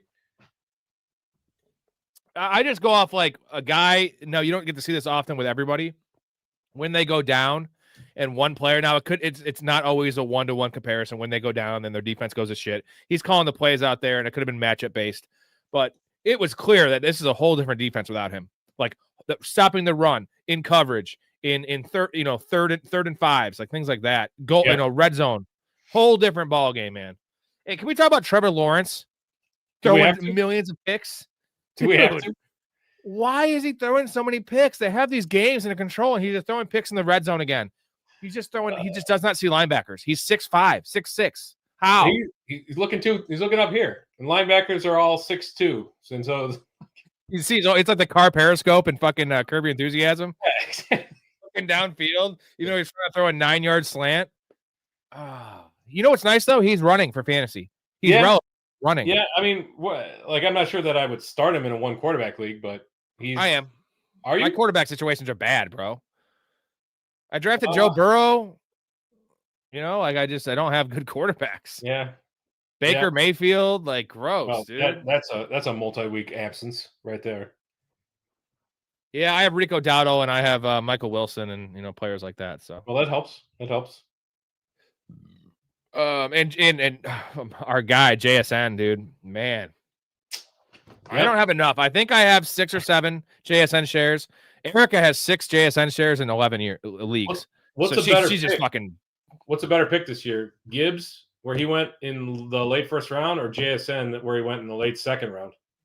JSN by a mile. If they were both picked at 1 and 2, JSN's a better pick. He hasn't had a bad week. Gibbs has had 2 stinkers. He has had 2 stinkers. And just JSN's bad week is 8 catches for 90 yards. I know. That's his one bad week. Crazy. The fact that where the ball's going and nobody can cover him it's one of those. This is Antonio Brown reincarnate. This is where the ball's going. Exactly. You can't stop it. You can shade double coverage, triple coverage over there. Didn't matter. Big Ben was going to find Antonio Brown was going to find those soft spots, and Big Ben was going to hit him. And this is exactly got that mind meld. Darnold him. It's crazy. Do we have to apologize? I forget who it was that was talking about JSN, and we were saying he's not a top 3 receiver in the NFL. And I said I want to give it a year, or at least finish this year out. Do we have to apologize to that guy now and put him in top 3? I mean, probably. I mean, I know it's only been 2 weeks since the whole conversation happened, but dude, it's he's getting better. And how do you get better when you're already at an all-time pace? Yeah. I mean, I don't remember who that was, but we probably owe him an apology. Who was who just had the most catches for the first 5? It was St. Brown, I think. Has I saw that. Most in 5 years. Did you see that? Who the other guy was? It was St. Brown. Yeah. No, you see the other. It was 1 of 2. There was another guy too. You remember who it was? Larry Michael Thomas. Was it Michael Thomas? Yeah. He had 500 catches his first 5 years. What a crazy dude! Michael Thomas and Ben Simmons are 2 of the weirdest case studies in the world in sports, because Ben Simmons obviously just lazy, no motivation, just didn't work on his game. Michael Thomas seemed to be that dude, and then he started punching his teammates and just lost his mind. Well, and I think injuries had a big part to play in his eventual downfall. And no Drew Brees. I don't know what the Ben Simmons situation is. I don't follow basketball that closely. Lazy. Oh, okay. He's essentially picture the summer of George Costanza sitting on his lazy boy. Yeah. He's decomposing, as Jerry said. That's what Ben Simmons did. I've got Lamar, and I'm going to live and die on that hill. Yeah, we're all going to live and die on that hill, Landon. You got to do it. You got to do it because the second you sit him, you know what you're getting? You're getting 60 yards rushing, maybe not 60 yards rushing this year, but you're getting 40 yards rushing, a rushing touchdown, and 3 passing touchdowns. That's Lamar Jackson, bro. He's never struggled like this ever in his career, ever. Not for this long of a stretch. And it's not even Storey. It's not even the numbers. The numbers are bad. It's the eye test. You know what I'm saying? He looks flustered. He's missing throws. His footwork's off. He's hesitant to run. Do you see that play where he ran? It was like a 1st and goal from the 9, and he hit the corner, and he was just like really hesitant to run. Yeah. But he didn't make the decision to actually commit to it until the top of the arc. You never see that from him. It's not this stretch. I don't know. I don't know what to like. You got to start him. He could. I mean, I'm not going to tell anybody to bench Lamar unless you have Josh Allen or Matt Stafford. Matt Stafford's just throwing. Pat Mahomes. Yeah. Start Mahomes. Yeah. Brenton Strange or Dallas Goedert for tight end slot next week? Dude, I'm going Brenton Strange. What if Brian Thomas comes back? Then yeah, I'd go Goddard. Goddard had a bad game tonight, but Very bad game. Like he's always a decent chance to catch a touchdown. So if Brian Thomas is back, Dallas Goddard. Otherwise, yeah, I'm going. What's his name? Brenton Strange. Good old Strangey boy. Who do the Bears play next week, Storey? They're on Thursday. They're playing the. No, they're on Friday. They play Friday. No, it's the Eagles. Yeah. Eagles. The Eagles. Yeah. Friday. Ooh, all right. Big test for us. Yeah, boy. The Bears have currently been outscored by 3 points in the season. They're 8-3. Wacky, wild stuff, man. Odds. I have both Jalen Warren and Gainwell. I'm not sure how to approach this backfield. What do you got, Storey? What's your take? I have my take. Because we thought Gainwell would be like the primary pass catcher, not Gainwell. We thought Warren would be the primary pass catcher there and get the bulk of the carries, but they seem to really like Gainwell in the passing game, and he's got juice. He looks good. I'm still starting Warren though. Like I think you have to. The goal line work, man. He's getting the goal line work. It's really weird. You know, God forbid they get Caleb Johnson involved. I mean, that's never going to happen. They hate him. They hate him so much. Yeah. He fumbles a kick return, even though you shouldn't put a rookie on kick return as a running back anyway. He never did it in college, right? And they punish him for it. Like, do you see both Corum and Kyron Williams were on kick return and punt return duties tonight? Hey, they hate Kyron Williams. Adam, would you keep Emmanuel Wilson or pick up Gainwell half PPR? Here's how I'll break it down. If it's a bench spot, it's Wilson. If it's a flex spot, if it's your RB3, it's Gainwell. You agree with that? That assuming that Josh Jacobs comes back healthy for Thursday. Say that again. If it's your bench spot, you're keeping Gainwell? No, if it's your 5th running back, for instance, I'm keeping Wilson as a stash. Oh. If it's a 3rd running back that you have to flex and maybe start in a pinch, yeah. If you need a starter, then it's for sure Gainwell. Otherwise, Wilson, just because of the Jacobs injury. I had a big day because Gibbs gave me 87 points. You got some bonuses in your league, bro. He scored 55 in standard in PPR, like normal PPR. Won this ready for the playoffs. 87 points. That's probably have some. What are the bonuses there? 10 points for a fucking probably 5 or 7 points for a long run. Yeah, 10 points for getting to 100 yards, and there's probably a 150 bonus, and there's probably a 200 bonus. And then long runs. I would guess I played in a league like that once. It's the scoring can get out of control. It's just blowouts. All it is blowouts. There's never close matchups. Yeah. Hepster, Shamir DK worth a stash. Titans player, kind of gross, but I don't know. I mean, you always say he's a gadget player. He looks pretty goddamn good. Yeah. Now, Io Manor will be coming back, but DK has that slot role. It was a concussion, right, for Io Manor? No, a hamstring. Hamstring. Okay. Hammy. Yeah. Well, soft tissue injury. I think DK is definitely worth a stash. He looked good. And if Cam Ward's finally making some strides forward, then yay, more power to him. Still don't know how the Vikings beat the Lions with JJ. How could they beat the fucking local high school team with JJ? What a bum. Absolute bum.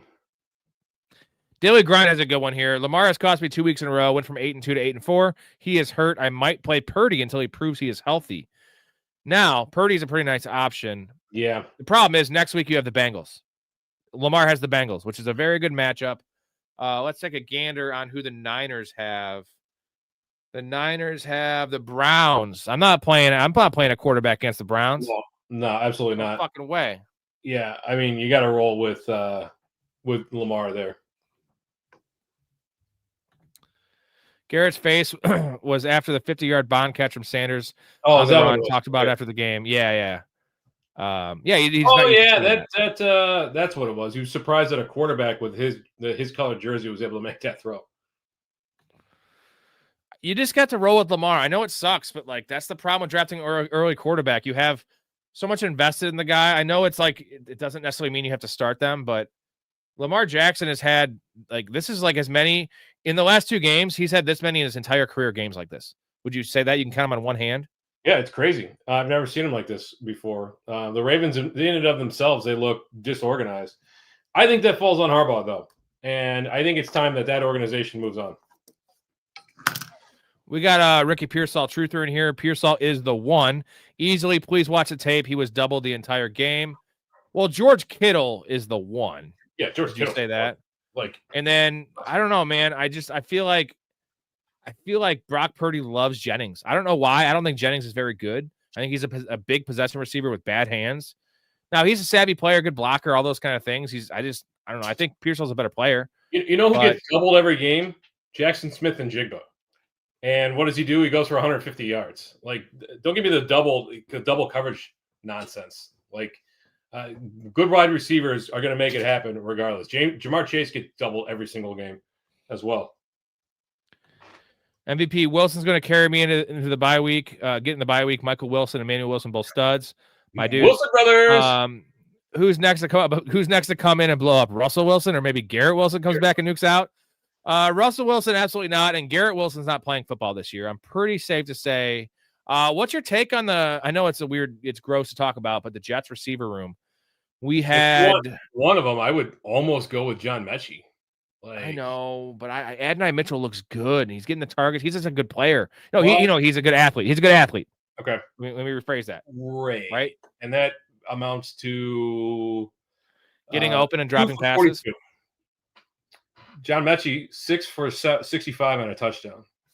And that's after he had a game of 4 for 40, 3 for 45 and a touchdown. So Mechie getting more involved in the offense? No, I don't think Garrett Wilson's coming back. How hilarious was it that Russell Wilson came out for the coin toss with a captain's C on his chest? He's not even a starting quarterback. Did they boo him? I know it was in Detroit, but like they would have booed him if it was in New York, right? Almost certainly. Yeah, I don't know if they booed him or not. What do you think the Philly fans would have done if it was Russell Wilson and he came to Philly in the same situation? Because they literally try to murder Santa Claus and those things. Throw batteries at him. They threw snowballs at Santa. Like, put anything past those. Here we go. I have to take a little tinkle. Can you get this question and talk about the Colts wide receiver room in general? What do we think about Josh Downs? Give me your Pierce and also Tyler Warren, who literally has 5 catches for 45 yards every single game. Story. It's his floor. I mean, if that's your floor for a tight end, that's great, especially where you drafted him. I would like to see more. They're not as invested as getting him the ball as they were at the beginning of the year, unfortunately. Yeah, they just didn't. They looked very comfortable when they had the lead, and they were not interested in pushing the ball downfield at all the second half of this game. And it cost them. It obviously cost them the game. 6 targets for Josh Downs. You got to be pretty happy about. Pittman, 8 targets. Pittman almost crushed me in the league, but he only went 5 for 27. So it's not that Daniel Jones looked bad. It's that they were not even close to looking at trying to win this game. This was a do not lose kind of game. And so only 181 yards for Jones. I like Downs. I think Pierce, 1 for 26. I'm not worried about Pierce. Not worried about Pittman. Downs is a desperation flex. Warren, you keep starting him. He's a mid-range tight end 1 with upside, but his upside seems to be kind of decreasing. Yeah, that's my take on the whole situation. I'm not worried. Not worried about it. I think that they're going to learn their lesson from this situation. I'm a little worried about this whole offense. I know it was a tough matchup. I just, Daniel Jones is just very likely to turn into a pumpkin, and whether that's in the real playoffs, whether that's down the stretch. But this was not Daniel Jones's fault. This was play calling, first and foremost. Like, underneath stuff, short routes, just trying not to bleed clock, not trying to lose the game. I would say it was a poor performance from the offensive coordinator and the head coach. Daniel Jones looks flustered, though, man. And he has not looked flustered much this year besides that Steelers game. And I saw him just kind of like anticipating the rush for once, and he hasn't been doing that all year. That's my concern. Yeah. I don't like it. I don't We'll like see it. what He's an happens Alex Pierce owner. Yeah. Eagle says, I have Gibbs for fantasy football. That's pretty fucking awesome, brother. Good news. I'm gonna play you a clip for that one. What do I got here? Here you go. Don't think just because I got a lot of money, I'll give you taco flavored kisses, honey. Fulfill all your wishes with my taco flavored kisses. Taco, taco, burrito, burrito, taco, taco. Halo will give you some taco flavored kisses. Dude, I was over at a friend's house playing board games with him. The same guys I was at last Sunday, and I don't know how it came up, but I did a taco flavored kisses for my bean, and these kids are like 10 and 8, and that's all they did the rest of the night. I thought that guy was gonna kill me. Michael Thomas, CTE dude. Unfortunately, is that confirmed? I mean, you're never gonna be able to confirm that until somebody dies and they autopsy and they look at their brain. But Antonio Brown, I think Vontaze Burfict probably has it. Michael Thomas. It's widely believed that these guys, like I'm sure, like more will come out in the years following these guys' deaths. Unfortunately, it's a problem. It'd be way worse. Way worse. Enjoy fantasy football while you have it, gentlemen. My show will be it'll be done before it started. The game of football will not look the same in 30 years. It'll look wild. No, maybe not in 10 years. Blue Crew. I thought it said Blue Chew. You know, like the site where you can get like Viagra and shit. I was like, bro, hook me up with some free Viagra. Blue Crew, does the Baker Mayfield injury affect the Tampa Bay defense rest of the season? Probably. I mean, I've been stashing them because their schedule is real easy down the stretch. Like it might their defense doesn't look good. It doesn't look good, but it might make them a more appealing play because their offense is not going to be threatening teams as much. No, the worry is bad, giving up bad field position with Teddy Two Gloves. Yeah. I mean, but Teddy Two Gloves, other than the weird underhanded flip that almost resulted in an interception tonight, he tends to take care of the ball. So I'm not too worried about that. Who's your number one RB handcuff? Why is his hair so out of control? What Teddy Bridgewater used to be a clean cut dude. Yeah, he's a Rastafarian now, bro. Adam, who's your number one running back handcuff in a half-point PPR league? We should do our handcuff ranks here for tomorrow's show. Okay. What do you got? Because Algier needs to be bumped down because the offense is bad. I disagree. I think Algier is still the top tight end. Algier, Brian Robinson, those are probably 1A, 1B. Blake Corum. Emmanuel Wilson now. Oh, yeah, Emmanuel Wilson, certainly. Actually, Emmanuel Wilson probably jumps Blake Corum because they don't seem to be interested in running the ball inside the 5-yard line at all in LA. Let's look. Who else is a good handcuff? I would have said Isaiah Davis a while ago, but Breece Hall. Bayshell Tootin. Tootin, yeah. It's weird that they went so heavy with him last week, especially in the second half, and then they just completely abandoned it. I'm very surprised about that. Like, would you consider Charbonnet a handcuff? Like, he's probably number one. No, you can't call any of those guys. You get the guys you drafted. I know we're past draft season, but guys you drafted in the 8th or 9th round are not handcuffs. Okay. They're guys of standalone value, right? And now if a guy works himself into it, but a handcuff is a guy that is actually available in some leagues. Okay. So yeah, Algier, Blake Corum, Brian Robinson. I'm trying to think what other guys. Probably Devin Singletary is up there. 50-50 split right there, baby. Yeah, not bad. What do you see about because Justice Hill came back today. So where do you put that handcuff situation for the Ravens? Keaton Mitchell's appealing, man. I've been grabbing him just because, Justice Hill isn't taking the role. Right. Justice Hill is strictly a passing down back. Keaton Mitchell isn't really built for that, but they like him, man. He looks explosive as hell. He's a little bigger than Justice Hill. That would change their offense. It actually might be a good thing, honestly. As much as we love Derrick Henry, he just seems not to say toast, but he's just so slow. I think Alec Gordon's creeped up there too. as a handcuff. Yeah. Yep. Because he's a usable guy too. They're using him. They're playing them both in the field for a decent amount of snaps, Right. which is nice. Yeah. So you can't consider anybody in the Patriots back. Yeah. There you go. There's the list, but we can go into more detail tomorrow. Yeah, we can do our rankings tomorrow. Jonathan says, I'm sitting Rome next week. Can't trust Caleb anymore. Well, Caleb's playing fine. He's just spreading the ball around, and now Luther Burden's getting in the mix. Yeah, I mean, there was a lot of hubbub online about this is Luther Burden's breakout week. Fine, 3 for 46, 5 targets. He had a carry for 15. So in PPR, he ended up with 8-9 fantasy points. I'm just not interested in anybody in that offense unless it's the running back without the other running back. So if Monungai got hurt, I'd love Swift. If Swift got hurt, I'd love Monungai. But they're splitting work. Caleb's throwing for 230 yards a game. It's split between Cole Kmet, Rome Odunze, DJ Moore, Luther Burden, Colston Loveland. Swift got a target today. None for Monungai. Olamide Zacchaeus is still getting. Durham Smythe, who got 3 targets last week. You almost pulled a counselor and called him Zacchaeus. That's a counselor move. He just mispronounces everyone's name. So, am I really interested in starting anybody on I think you got to stick with Odunze because he had 9 targets, but I'm not trying to force Luther Burden into a lineup. I'm not even sure he's worth rostering, to be honest. They're throwing for, like I said, 230 yards a game. There's not much there. Real quick, thank you, GT, for the $1 super. He's trying to get this beer fund up. GT's the best. I gotta say this. Yeah, you are. Anarchy says Tank Bigsby for a handcuff. Are we sure he's even the handcuff? So we talked about this the other day. Also, Monungai needs to be in that list. Monungai is in the top. Yeah, 5 Monungai is top 5 for sure. Not Isaiah Davis. He still needs to be in the he's in the back end conversation. Top 10, top 12. Yeah. But Tank Bigsby, give me a Tank Bigsby take. I think Monungai is is a better handcuff now than Blake Corum is. What do you think about Tank Bigsby though? Is he the guy?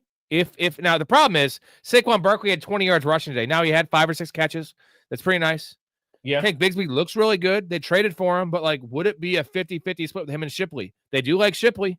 I mean, Shipley did not see an offensive touch today. He was on the field, but they didn't utilize him at all. So it's probably a Tank Bigsby situation. At least Bigsby got 1 carry.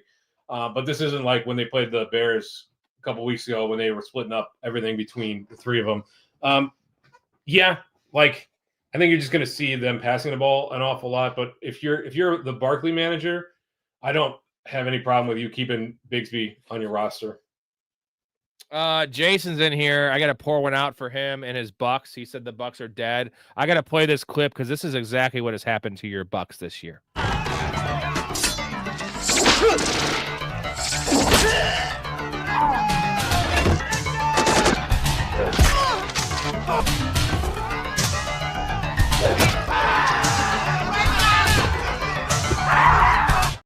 Is it? And is that Commando?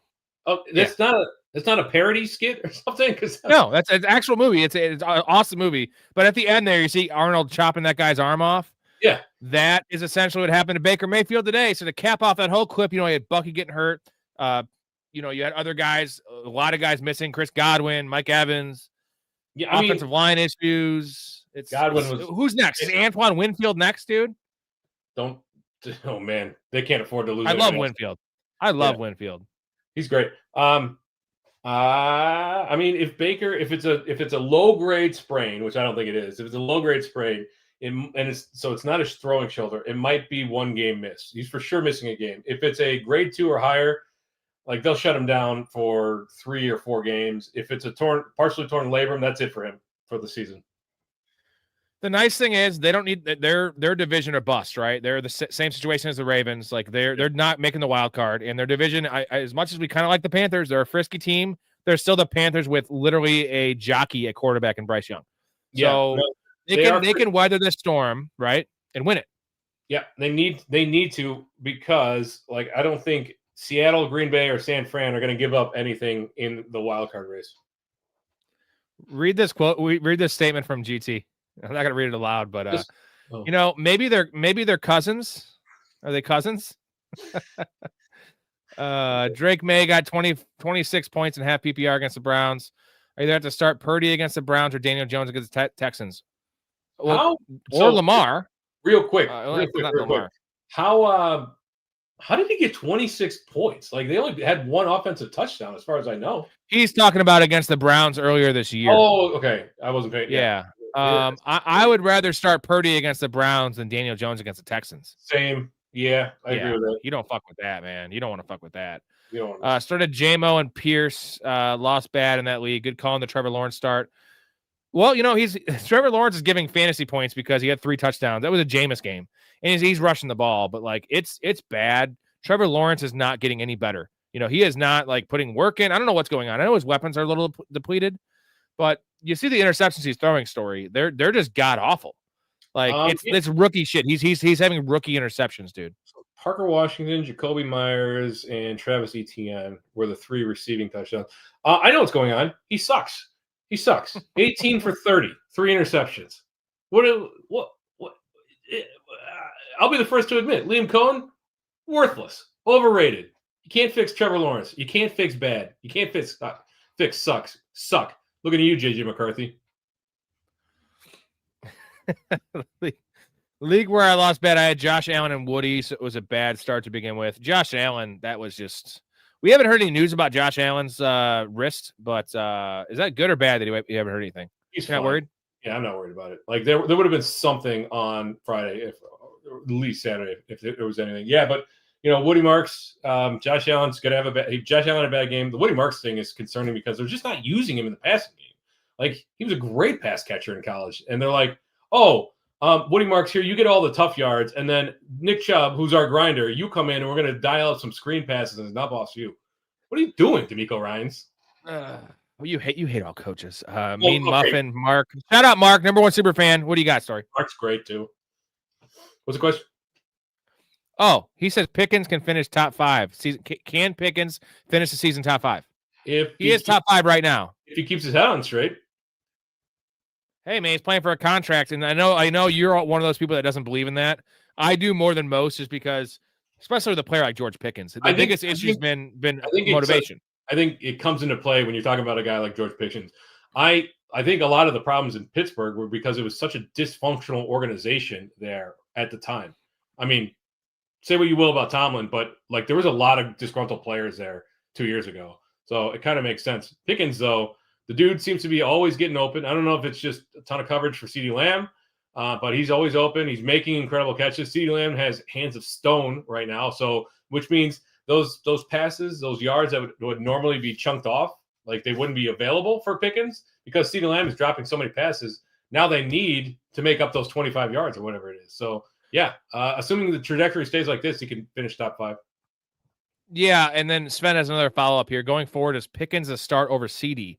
Are you going to go as far in full PPR to start Pickens over CD Lamb? I'm not going there, but it would have been smart the last couple weeks. I'm not going to answer that question because nobody has to make that decision. Nobody has both Pickens and CD Lamb and is not starting both of them. Like, who would be the other? Oh, yeah. I think it's just more of a theoretical question.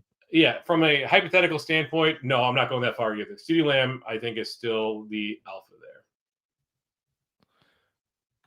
No, Tank looks great, but it's also like he comes in on the old, it's like Tony Pollard situation with Zeke where he gets the, 2nd and 9 carry where it's like it's the sub defense and he just comes in and looks good. He does look like he has more juice than Saquon Barkley. Will you agree with that?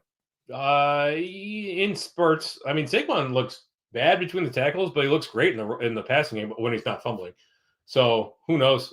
Oh, I know. It's because your offensive coordinator is an idiot and is refusing to get Barkley open in space in the running game. Counters, not the jet sweep. What's the other one? End arounds, right? Like pitches, outside runs. Like, why are we not doing any of that with Saquon Barkley? Why are we just giving him the tough? It's nothing. It's the same shit. It's awful. It's gross. At least they're giving him some work in the receiving game, but like Saquon Barkley is the heart and soul of that team. And I don't know if they're just giving him a middle finger, like if he's hurt, if it's a combination of both. He needs to go full A.J. Brown, dude, but Saquon Barkley's too nice of a guy. Yeah, I know. That's the problem. And the other problem with Barkley is like he's never getting the ball on the 1 yard line. Most of the time when a dude gets pulled down at the 1, you're excited for your running back. You get that opportunity, unless you're James Cook or you're Saquon Barkley, right? 100%. 100%. What was I going to do here? I was going to do something here. Oh, here you go. Ah, You love that. that's great. Oh, it's such a good little thing here. My dumbass dropped Parker for Tootin and played him this week. Still up by 50 against CMC, though. I think you're safe. CMC is not capable of scoring 50 because he doesn't break off 70-yard touchdown runs like my boy Jahmyr Gibbs does. Dude, you're going to see a 50-point performance that's not a quarterback once every 7 years. Like, you're fine. You've won this week. Yeah, but I guess it does. I would probably want Tootin over Parker in a vacuum. Maybe not to play this week. I would have played Parker, but I would rather stash Tootin because like Parker Washington is an aspiring asset with Brian Thomas coming back. Yeah. That's well. I mean, at what point does Brian Thomas get a little disgruntled with the direction that they won today, so we got to be pretty happy about that. Dude, they're almost in first place. They might win that division, dude. No way they win a division. The Colts. I've been saying the Colts are frauds They are forever. only a game back. For whatever reason, I thought they were farther back than that. Huh. No, they're 7-4, bro. Yeah. Those of you in here watching that have not subscribed to the channel, 7 nights a week with awesome guests like Mike Storey, Big Ray, the Chaz, Ben, Hastings, Mr. Sailboat Hastings, all the guys. Thank you to the Patreon members real quick. Appreciate every one of you guys. If you want to hop in and get in the Discord chat, that's where it's at. We're answering all these questions 24/7. Not just us, but this awesome community. People like Mark, people like J-Bob, people like GT, people like Mouse South. Also, shout out Mouse South, Downtown Sports. And shout out to the College Football Rundown. Both those podcasts are listed in the description. Give them a look. Hey, we went 3-0 on the pick'em this week. So SMU -2.5, SMU, yes, whatever. BYU -2.5, and then ASU -6.5. So good for us. What's your record on the year? We only do one pick'em a week. And let's see, we were in week 13. I think I haven't been on every week. It's a winning record. I think I got 2 misses on the season. So like 6-2? About that, yeah, I'd say, because I haven't been on every week. I remember you gave me 2 picks the opening night and we lost them both. So go fuck yourself, Story. You owe me fucking 5 beers. Mouth, I am sick. The last loss I could have afforded to take. Jesus. Now I have to win out against the first place team with JSN and Rice and CMC. He has those guys in a 14-team league he's going up against. I have to pray for Marvin Harrison and Benson. Well, we just don't know what Benson's going to give you when he comes back. At least the first week. I love Benson's prospects for the rest of the year, but I'm not comfortable starting him next week if he comes back. Are you? Yeah, no, not at all. And I'm not convinced that Benson is the workhorse back when he comes back anyway. Now, it changes depending on Bam Knight's injury, but I've said this twice already tonight. I think Michael Carter maintains that pass catching role, which that's a big ding to Benson's value. Not worried. Mac, safe to say JJ McCarthy is trash scraps now. What are the odds he starts next week? 90%. They're not gonna go to Max Prosper. Why? What reason would it be? Like, McCarthy is the future of that franchise, or you're finding a new quarterback. So you either need to figure out if he's the guy right now, or you help him develop. But you're not going to go to Max Prosper. I think we figured it out, Story. He's not the future of the franchise. Like, well, then, how much more do we have to see? Well, in that case, who gives you a better chance to lose, JJ McCarthy or Max Prosper? JJ McCarthy. Exactly. God, what a fall from grace, man. Almost 15 wins last year. They should have had 15 wins, a first-round bye. There were people that were heavy into JJ McCarthy this offseason. They loved the prospects. Oh, dude, he was the talk of all of the analysts. Like, you could take him as your quarterback 1 if you wait. Yeah, best ball, he's the guy. Wait on him and take him. And that's gross. And I took him in some spots because I got the upside because I saw what Nick Mullins did and Josh Dobbs and those spot starts and Kirk Cousins. But I was like only taking him like after value, and like there were people like reaching on him. And I get why, because it wasn't about him. It was about Kevin O'Connell and Justin Jefferson and Jordan Addison and Hawkinson and Aaron Jones. But I don't think I've ever seen like a worse, where the bar was at. Like Mitch Trubisky, for instance. Okay. Mitch Trubisky at least showed glimpses. Mitch Trubisky should have led us to an NFC Championship game if we didn't have a double doink. Yeah, I'm just saying, like, this is so far away from Mitch Trubisky. It's crazy. I mean, franchises make mistakes. We saw it with Jamarcus Russell year 1. This is a different situation because he tore his ACL. I don't think that has affected his athletic ability. He's just making bad decisions, and he has no ability to regulate the ball placement. Is inaccurate. It's right here too, right here. So unless his ACL is in his brain, he can't diagnose defenses, and he was supposed to be a smart leader. I go back to the super bad quote where he's like, funny thing, Jules, is the thing about my back is it's located on my cock. Like, unless his ACL is located in his brain, the ACL has nothing to do with him not being able to read defenses. Two different things. Probably should have kept Sam Darnold. You think? Indy needs to get back to getting. They could have given Daniel Jones a 1-year contract, and they'd be sitting pretty. Like, let McCarthy develop another year. Oh, you could have got what did Daniel Jones sign for? It was not much. I don't even know what he signed for. But it was Justin Fields money, a little bit more than Justin Fields money. I have no idea. I don't remember that contract at all.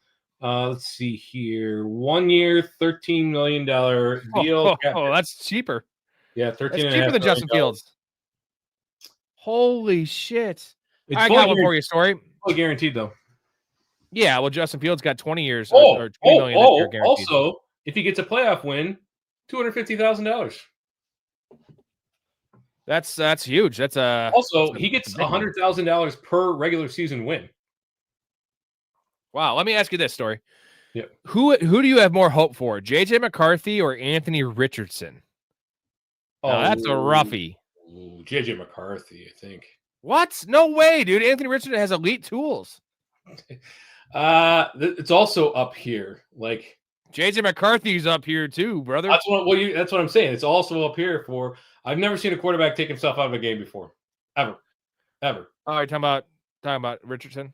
Yeah, I'm pretty sure Anthony Richardson's younger than JJ McCarthy, though. It wouldn't surprise me. Yeah, Anthony Richardson's like 22, bro. He's 23, and JJ McCarthy. Yeah, he's definitely younger. I want Anthony Richardson. McCarthy's a year younger, 22. Oh, he looks like he's 12. Ooh. Jonathan says his girlfriend is hot. He's a decent looking guy. Maybe he needs to get out. Maybe he's having too much sex before the games. I told you this. Athletes are not supposed to bust a nut before the game, Storey. Yeah, you did tell me that. I don't know if I believe it, but somebody needs to do a study. Theory. Let's commission a study. I have. A double I specifically don't. Every time I bang or jerk off before a golf round or bowling, for instance, I don't do well. That's all anecdotal. I want an actual scientific study, a double-blind study that can be replicated. I want this published in a medical journal. I'll do the test. Have you seen Mallrats? No. Oh, gross. Jason says JJ or 9 playing got to be specific. They both suck. Yeah, they both suck. I don't care what his What is 9? Is 9 his fourth quarter? Because he didn't do very well in the fourth quarter. 9 is the average of fantasy points that he's been given, or he's been doling out since he's become the starter. 100%. Sorry, Jason. I got to shout out Jason. I know he's probably having to run. I mean, losing the game is one thing. Losing the game in that fashion is another. And then losing Baker is just a opposite of a cherry on top. It's like, you got mugged. It's like getting mugged is one thing. And then getting mugged and raped is another thing. And that's what just happened to you. Okay, that sounds rough, but. That escalated quickly. It did. I'm saying that's how bad it is, dude. That's how big it is with not having your quarterback. I thought you were going to say like getting mugged is one thing, but getting mugged and then taking your phone that had pictures of your newborn on it. Oh, that happened too. Yeah, and then now you got penetrated. So that's. But you went right to the R1. So. Oh, I shouldn't have said that. That's not good. But it's true. I'm just saying that's how bad it is for him. I feel very sorry about that. Indy needs to get back to getting Warren the ball leaking out of the backfield. They need to get him more. They stopped using him creatively, right? They did. They were using him they made a concerted effort to get him the ball at the beginning of the year. I think this team has gotten complacent. I think that Shane Steichen has, again, as they've kind of gone along, they've gotten more conservative in their play calling. I mean, Jonathan Taylor rushing for 150 yards and multiple touchdowns every week. That cures a lot of ails, and they kind of feel like they're just strumming along. Now, is this a wake-up call? Actually, I'm kind of happy that they lost today. I would have been happier that the Chiefs got busted out of the playoffs, but I'm happy they lost today, and hopefully this kicks them in the butt and they start thinking about it. And yeah, Jonathan, like, let's get Tyler Warren let's dial up some plays to get him the ball. The dude is amazing after the catch. What are we doing here? Please do. Bandit, Caleb and the Bears have a tough stretch coming up. Here it is. We have at Eagles, at Packers, home against the Browns, home against the Packers, at 49ers, and then home against the Lions. Ugh. What's the record at the end of the year? What's the record? What are they right now? 8-3. 8-3. They win in 10 games? Yeah, probably. Don't know. No, maybe. I don't know. 9-8. You're gonna say they're gonna win one game the rest of the season. They're gonna go 1-5. Okay, so I think Cleveland's still a win. It's gonna be a low-scoring win. But who else do they got to win against on that schedule? The Lions, the Pack. I mean, they already beat the Packers once. It's tough to beat the same team twice in a year. No, they haven't played the Packers yet. Oh, that's right. I was thinking of the game. They could beat the Packers, dude. I was thinking of the game against the Packers at the end of the season last year. I think they win 11 games. It's going to be they're going to lose in the first round of the playoffs if they make it. That's what's going to happen. They get the defense healthy too. I think the defense is getting healthy too. But yeah, the defense looks good. Well, I mean, I give credit to the defense. They were all banged up coming into this game, but Pittsburgh. Okay, so Philly at Philadelphia at Green Bay. Then you got Cleveland at home. I think that's a win, low scoring. Then you got Green Bay at home, right? And then you got at San Fran, and then versus Detroit to end it. That's rough, man. They just got to win 3. They just got to go 3-4. You go 3-4, or is it 3-3? Is it 3-4? 3-4. Yeah, that's not terrible. Mouth Jones actually played a decent game, 0 turnovers. I think that was more important than anything else that happened aside from the Colts losing. Do you think thank you, Mouth. Again, Downtown Sports in the description every Tuesday nights, only 2 hours a week. Definitely worth a watch. Do you think it was the Colts lost this game or the Chiefs won this game? Because believe it or not, the Chiefs did not get a lot of calls in this game. They got screwed in a few calls. No, it feels that Travis Kelce thing. It feels like the Eagles are the new Colts or new Chiefs. Like the Eagles are getting away with murder. Like I false starts all over the place that aren't being called. It's crazy. It feels to me, and you might disagree, but it feels to me that the Colts absolutely lost this game. They did not do anything that they could have to put this game away. They're up by 11 points in the fourth quarter, and they had every opportunity, and they just could not execute. Bad play calling, bad execution. Like I said, I hope this is a wake-up call, and this team rights the ship. They have to. GT, thank you. We are up to another chug now, and Jason, my dude, again, feel very sorry for you. I know how 5-1. You guys are 5-1. Baker was the lead in the MVP or top 2 in the MVP. It looked great. Ibuka was a fucking thing. Bucky had, just gotten hurt, but it looked like a week-to-week thing at that point. It was day-to-day, week-to-week, month-to-month, season-to-season. Is that what this is going to go to? The game, and he's like, oh, he's a little dinged up. Don't worry about it. He's got a couple of minor things. Oh, maybe he'll miss a week, or we'll reevaluate this. Bucky's gone. He's just gone. We don't know where he is. He's just gone. It gives me flashbacks of a colonoscopy bag in Pasco County. And then Bears and Pats in the Super Bowl. Was that score? No, the Pats have a much better chance. 73-3 or something like that. Oh, I see. Yeah, that was no, you're talking about that was 50. It was 50 to 46 to 10. 46 to 10. Yeah, okay. But it was more of a blowout than that. Wow, that's I guess got visions of the colonoscopy bag in my head. Hey, Jason, real quick, let us know, is Bucky on the sidelines in these games? Is he there? Because we don't, I watch the games, I watch the highlights, but I'm not watching the entire game to see like the sideline if Bucky's there. Is he in street clothes? Is he in a bubble? I know for sure that Omarion Hampton was at the last Chargers game on the side. Was it the last one? Whatever the last home game one. He was at that game in street clothes. No boot. And I know for sure Deshaun Watson was in Vegas. Oh, yeah. He's like never around. And they're like, oh, you guys go to Vegas? Yeah. Well, you got a room on the plane for old Deshaun? You got to go, right? And it's, you got to drink. Shit, but I told my wife I wouldn't drink tonight. Besides, I got a big day tomorrow. It's a big day? Doing what? Well, actually pretty nice little Saturday. We're going to go to Home Depot. Yeah, buy some. What do you think Deshaun Watson's like if he was going to a party and he had a big day in Vegas, like what would that include, right? Like, obviously a little gambling, but like, you're also gonna have, a couple massages mix in there, maybe a visit to from an escort. They're not hard to find out there. I'll just say No, even though it's illegal, it is illegal, which It is is crazy. illegal. They're illegal. There's several counties in which it's not illegal. Do you know there's a Storey county in Nevada, and it's one of the counties that prostitution's legal? I've seen there's a show on that, the Bunny Ranch or whatever. I don't know what county it's in. Oh, it's a really good show, man. It's like they show like real clients fucking these chicks. It's awesome. It was back in the day. I haven't watched it in forever, but I actually watch it every night after the stream. I have it on Laserdisc. Yeah, nice Laserdisc. Jonathan, Bucky got sent to Tatooine. He's trying to get like mentored from Yoda, or no, Yoda wasn't Tatooine. Sorry. What was Yoda's planet? Yoda was Dagobah. Dagobah, the Dagobah system, right? Yeah. Tatooine is Luke's planet, which I hate that planet. It's so gross. All right, I got to try You don't have to worry about it. Yeah, it's all sand and dust and coarse, and it hurts. Whatever. Hey, the two suns are pretty cool, though. I'll say that. Yeah, unless you're not wearing sunscreen, then you get double the sunburn. Bucks are dead playing the bass to Tom Sawyer as we speak. We're going to see Rush soon, so we are going to see Rush. There's a lot of Bucks talk tonight. You notice it? Well, because it's the end of an era, possibly. Caleb had an issue with catchable passes. A lot of Rome's targets were way overthrown. That's kind of what Caleb does. But you know what the crazy thing is? We were talking about overthrown passes story, and I'm going to have this chug here. Yeah. Trevor Lawrence overthrown passes. JJ McCarthy, those get picked. Caleb doesn't throw picks.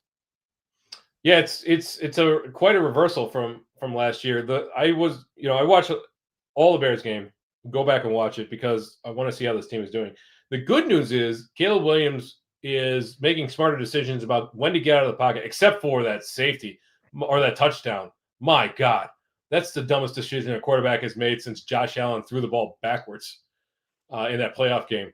But he's making smarter decisions about staying in the pocket, when to get out of the pocket, and when he's on the run, he looks good. He's athletic. The problem is on the run, he's either like dead on or he's balls on accurate or he's way inaccurate.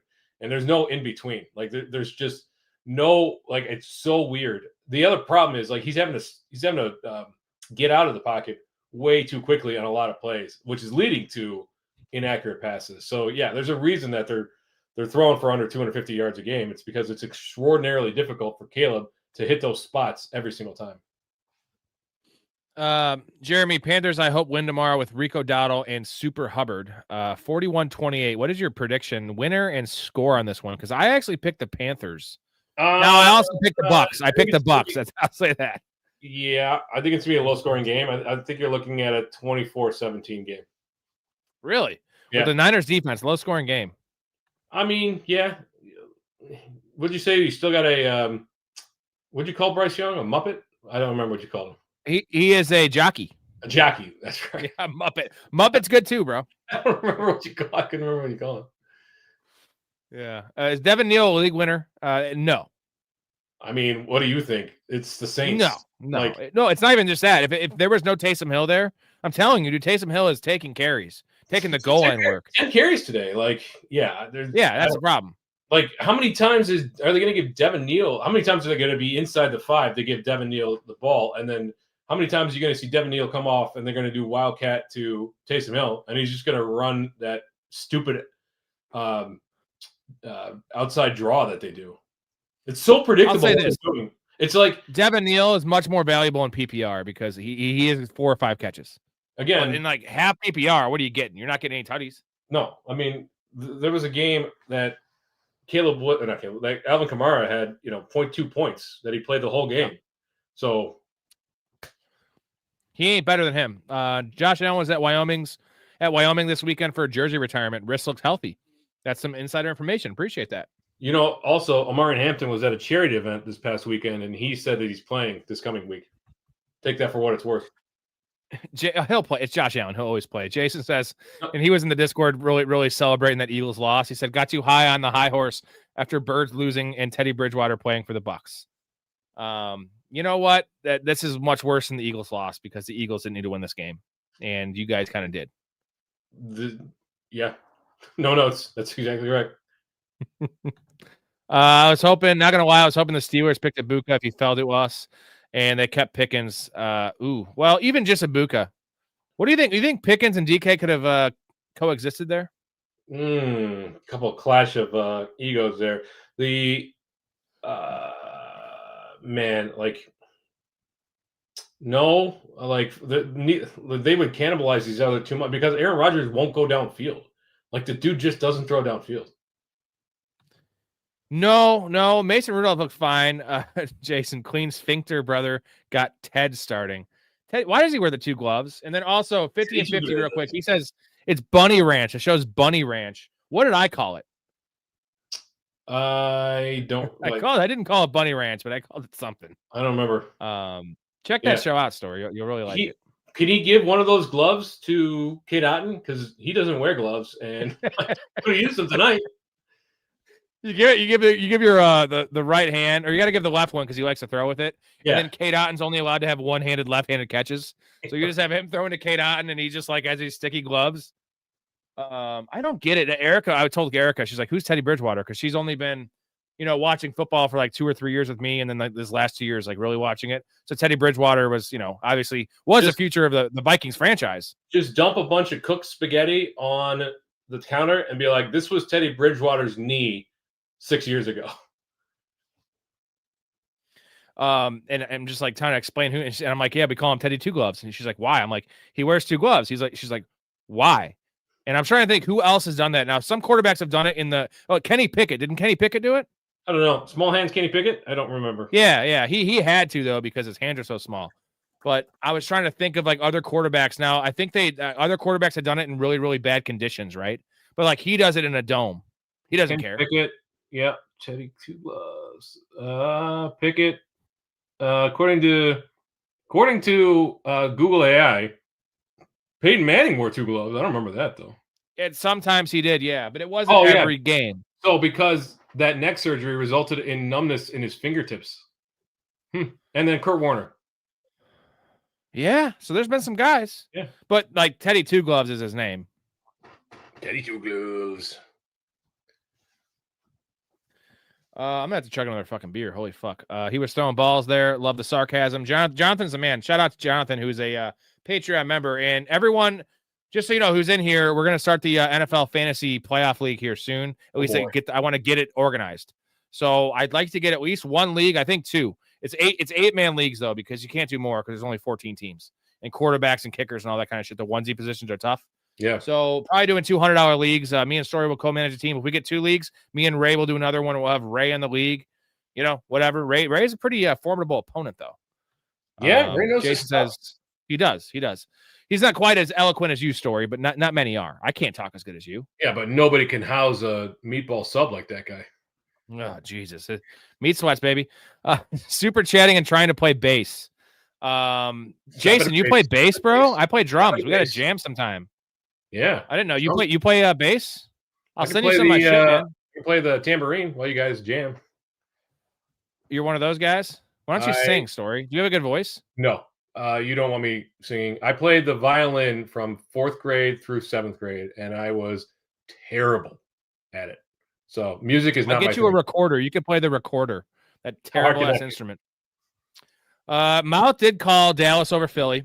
Did you put some money on it, Mouth? Because I don't think Mouth gambles. It was only a 3-point line. That was the thing. That's why I said I like Dallas too, because I know it was in Dallas. That should have been like a 4.5, or that should have been Vegas owned, right? It should have been 4.5 or 5-point line, Story. Under, at 3, it ended at 3. Under. A lot of unders today. A lot of unders. Dallas still has a 9% chance to make the playoffs. So do you think there's a chance? 5-1. How do they have a 9% chance to make the playoffs? Because they can't win their division. Oh. Keep your eye out at Colby Parkinson as a streaming tight end 3. Streaming tight end 3 straight weeks with a TD. Yeah, man. I have hope for Ferguson, but that's for next year, I think. You like Ferguson, right? Terrence Ferguson? I do like the talent, but I'm not willing to take a stand on any tight end, even with Higbee out in that offense. Well, Parkinson has touched on 3 straight weeks, buddy.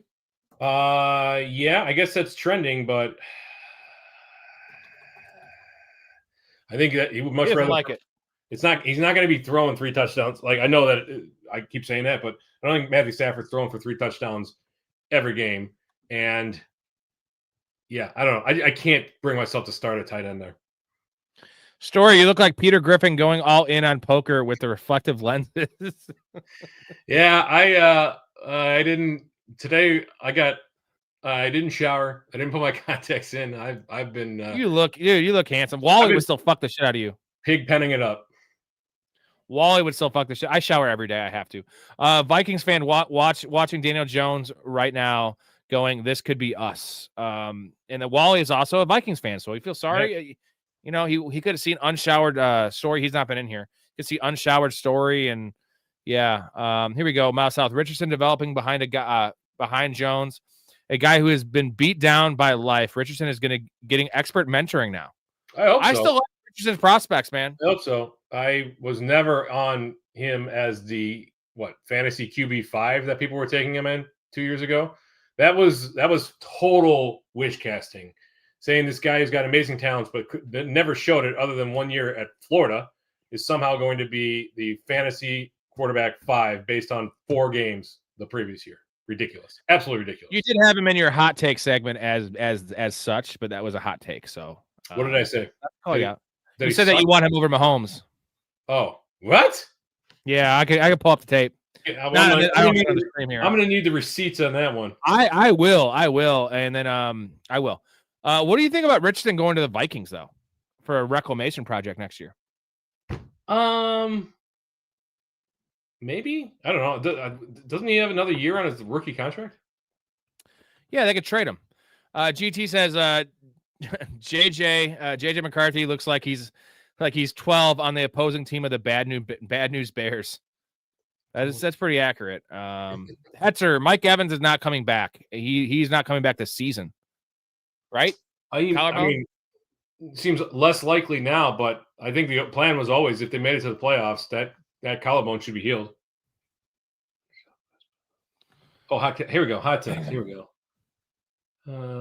It's not from this year. It's from last year. Right, 2024. You think I don't keep this stuff? Okay. It's on there. It's on there. It must have been 23. It's not on here. Marvin Harrison will be a bust in year 1. You remember that? Yeah. You were hitting on a lot of them. Anyway, Bears can beat the Lions because that team is playing so sloppy at the moment. The Lions are. They are playing pretty sloppy. The last time you saw a Dan Campbell team play this sloppily. I don't get it, man. I don't get it. It's in good call. They almost lost to the Giants.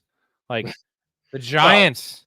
They almost lost to the New York Jameis Winstons, who did everything in that game. Bandit loves the Lions. Hate. Keep doubting them. They will have the schedule to win the North. Giants also played the Packers tough. The Giants are a pretty decent. They're their record is not indicative of the team they have. Their defensive line is legit. And Thibodeau missed this game, but they have 4 elite guys, so they can miss a guy or two and still have a good pass rush. It's just the scheme in the secondary is just piss poor. And the Packers always play to their competition level. I've never seen a team play other than the Steelers play to their competition as much as the Packers are this year. And the Lions typically don't do that. They usually blow out bad teams, especially at home. Where do you guys have CeeDee Lamb ranked after this performance? Should I be worried? Still got 11 targets, but the drops. It's the drops, man, and he's visibly frustrated by it, and as he should, because that dude has great hands. Yeah. So, like you mentioned, the Pickens, it's not like he's intimidated, but it's just kind of in his head right now. I'm sure it's a lot of things adding up to it. I'm not worried about CeeDee Lamb. We've seen athletes top 5? No, probably top 8. You want St. Brown over CeeDee Lamb? Oh, yeah. I don't want anyone but St. Brown just had 2 duds in a row, dude. I don't want what did you St. Brown today? No, before today he had 2 duds in a row. So what? The last game he still had 12 targets and Goff couldn't hit the broadside of a barn. So I'm not that Dak's a better quarterback than Jared Goff is the problem. I absolutely do not want CeeDee Lamb over. The only wide receiver that I want over Amon-Ra St. Brown right now is Jackson Smith and Jigba. That's it. That's the list. Put it on the board. Jamar Chase? I guess Burrow's coming back. All right. Yep. So JSN, Jamar Chase, ASB. There you go. My brother-in-law's named his fantasy team Deshaun's Rub Club. That's a good one. That's a good one. This is awesome. Deshaun's mentorship in quotations with Sanders includes massages and trips to Vegas. That's you don't want that guy being your mentor. No, probably not. I don't think anybody wants him to mentor anybody. You rolling with the Rams defense rest of the season? Is it just you hold on to them, maybe grab a second one if they have a bad matchup, but they're kind of matchup proof? They seem to be. They seem to be playing very, very well. I don't know if there's anybody that scares you on the. I don't know their schedule offhand. See if there's any games that scare you off. No Carolina, no Arizona, Detroit. You want to start them against Detroit in week 15, the first week of the playoffs? No. You want to start them against Seattle in the second week of the playoffs? Possibly because they picked up Sam Darnold 4 times, but that's tough matchups. Yeah. But then if you can hold on to them till then you get Atlanta in week 17. That's the one, Jason. CD hit puberty. His drops keep happening. Da. Boom. That's where the chug right there for you. We like that. Jason's a little torqued up right now. I bet he's binge drinking because of the loss of his great Baker Mayfield, and I probably be doing the same thing. So great Baker Mayfield. Sorry about that. Over under 49.5 for the game tomorrow. You're taking the under from what you said. I'm taking the over. Yeah, I'm taking the under. I think this is going to be a low-scoring game. I'm not been impressed with most of the primetime games this year. All right, I'm going to chug this one. This will keep you occupied for probably 30 minutes here. What do the Saints need to do next year in order to even have a shot at the playoffs? Playoffs? What do they have to do to be in the playoffs? This is going to take you a long time. I'm kidding. Just give me 30 seconds if you can even think of what they need to do. Well, I don't know that I'd fire the coach just yet, but they need, let's see, they need secondary help. They need a running back. They need a quarterback. They need offensive line help, and they could use an end. So take that for what it's worth. They're going to have a high draft pick. It's got to be a quarterback, right? Don't you think they've got to address the quarterback position first? Rattler's not it. Shuck isn't it. So where do you go? You got to draft a Cade Klubenik. You got to draft a who's coming out this year? Lenore Sellers, somebody that can turn that franchise around. You just got to be able to move the ball downfield when it's not the fourth quarter. That's first and foremost. So yeah, I think they draft a quarterback to start. You got to trade off some future stuff and get some picks that you can then bolster the offensive line. Maybe find a running back in free agency because Kamara's done and Devin Neal isn't it. So there you go. That's the start. It's gonna be a long road to hoe. There's They're not making the playoffs out by Palm Rump, Nevada. It's legal out there, about an hour from Vegas where I live. You know what, Jonathan? I think I'm going out. I'm going to be out in Vegas in March. I think I'm taking a little vacation to see. 311 is one of my favorite bands. They do 311 Day. It's their holiday two night show in Where Vegas. Are they It's in Vegas. They usually do New Orleans or Vegas, and then where my parents. in Vegas? I think they do the MGM or one of those fucking things. I don't fucking know. Wherever they do UFC events. MGM. Be out there, MGM, yeah, and then I'm gonna see my parents, but I'll be out there for 3 nights. So maybe we can get together and knock back some brews. Maybe we can go to the Bunny Ranch. I mean, my wife's gonna be with me, so that'd be fucking entertaining. It would be entertaining. Maybe she likes to watch. No, she'd play. Well, that costs extra. Oh damn, that Bunny Ranch is fucking expensive. They charge thousands. See? Yeah, I don't. I'd rather just play Keno with that money because I love Keno. You like Keno, Story? I don't think I've ever played Keno. I know you love Keno, but I can't just sit there and pick numbers all night long. Well, the idea is you can drink for free. Not anymore. When was the last time you were in Vegas? 2 years ago. So it's changed. They'll still come around, but it's a lot less frequently now. A lot. Oh, I know. It's different than what it used to be. Yeah. But like the slot machines, they won't come around to. The table's not as much. The Keno room's kind of a thing because it's by the sports book typically. Actually, shit, the Harrah's one isn't open. Like I go to the D on Fremont. Yeah. And you just got to get a beer and a shot. You get a beer and a shot, and they get you for an hour. You know, downtown's a much different story. I'm talking on the strip. Like downtown is still. Oh yeah, I'm a Fremont guy now. I'm a Harrah's and Fremont guy. I'm not classy enough for that shit, bro. I wear my High Life shirt. Jason plastered right now, trying to play my bass brother. Jason, I'm gonna send me some jams, bro. If you ever play with a band or whatever, I got a bunch. I probably have probably 5,000 hours of music. Speaking of High Life. Have you ever been to the Miller High Life Lounge in Des Moines? No. Cool. Oh yeah, Miller High Life Lounge in Des Moines. They it's like a supper club kind of where they sell High Life on draft, and you can get like a spam and cheese sandwich. It's awesome. Ooh. Hetzer, Giants will hopefully be fun to watch next year. They have something with Jackson Dart. Give me your projections for them next year with Neighbors coming back, Jackson Dart, the defense. Yeah, no, I think I was a little premature in the lead up to the season saying that Jackson Dart wouldn't be a starting quarterback. He's already proven that he can be. Hopefully, Scatabo doesn't face any long-term ill effects from that ankle injury, and they've got something cooking. Like Neighbors, I mean, hopefully the guy can stay healthy. He's dealt with a slew of injuries in his short time in the league, right? Like concussion, back injury. I know concussions aren't prescriptive. He's always questionable. Yeah, it's crazy. We got Sarah in here says, well, on my first live in a few days, and we're talking Bunny Ranch. You think the fantasy footballers will be talking about the Bunny Ranch? I doubt it. I doubt the fantasy footballers even know what the Bunny Ranch is. That's the fucking answer right there. They don't even know. They've never even stuck their member in a moist area. Yeah. Actually, I think one of them has kids, but you know what? There is such thing as Michael Jackson had a kid. So like you can have, the artificial insemination.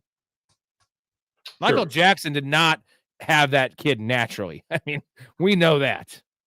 That's just I could go in depth on this one, but let's not do that. Where would Mike Tomlin have won 3 Super Bowls already if he was coaching? You don't like Mike Tomlin. I don't think that Mike Tomlin should be the coach in Pittsburgh anymore. He's overstayed his welcome. The dude has done nothing to elevate that team. They scrape by. They play down to their competition. Mike Tomlin hasn't impressed me at the podium on game day in years. Used to be when he had Big Ben, he could draw some stuff up. Nowadays, it's generic concepts, and I'm not impressed with him. Goodbye. Go somewhere else. Fresh start. Maybe he'll be better. 50 and 50. He has JSN and Amon-Ra St. Brown on the same team. If I lose this year, I'll actually lose my shit. That was very easy to do because guess what? JSN was typically a 3rd-round pick in 12-man leagues. Man. Like you could have wacky, wild stuff, man. You could have gone ASB, Jonathan Taylor, and Jackson Smith and Jigba. How crazy was that? No, that probably wouldn't have happened because he wasn't going late 3rd. Oh, okay. So you would have needed. Well, I know if you had reached on Amon-Ra St. Brown as 3 overall, yeah, you could have done that way. Yeah. So if you had reached on St. Brown, if you were 3-4 and you got JT on the way back, you could have gotten St. Oh my God, I'm sure there's teams out there like that. I think every year we need to be reminded that like we all, and I'm guilty of it too, Story, of drafting by ADP a little too much and being like, dude, I can't take St. Brown at 4. I can't take Drake London at fucking 5. I can't take Jahmyr Gibbs at 1 because he's a 5th overall pick. We need to get away from that because whoever makes these rankings, and the ADP is also the average draft position of mostly morons.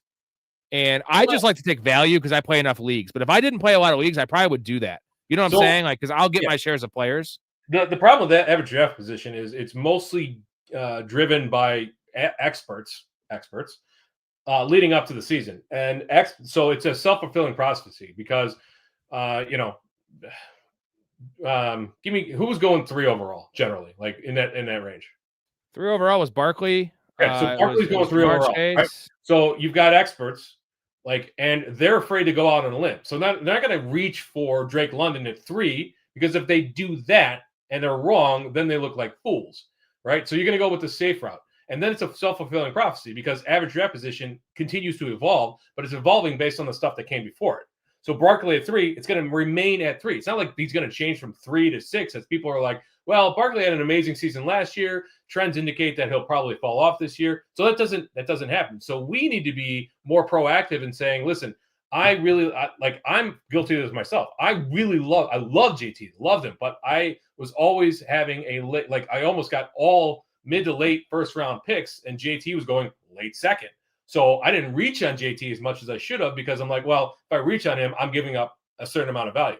Then I can never get him, right? If I love a guy, I'm not going to be afraid. And I say this now, you need to remind me, but I'm not going to be afraid to reach for a guy like a Drake London, like a Jonathan Taylor, like a JSN, guys that we really, really liked.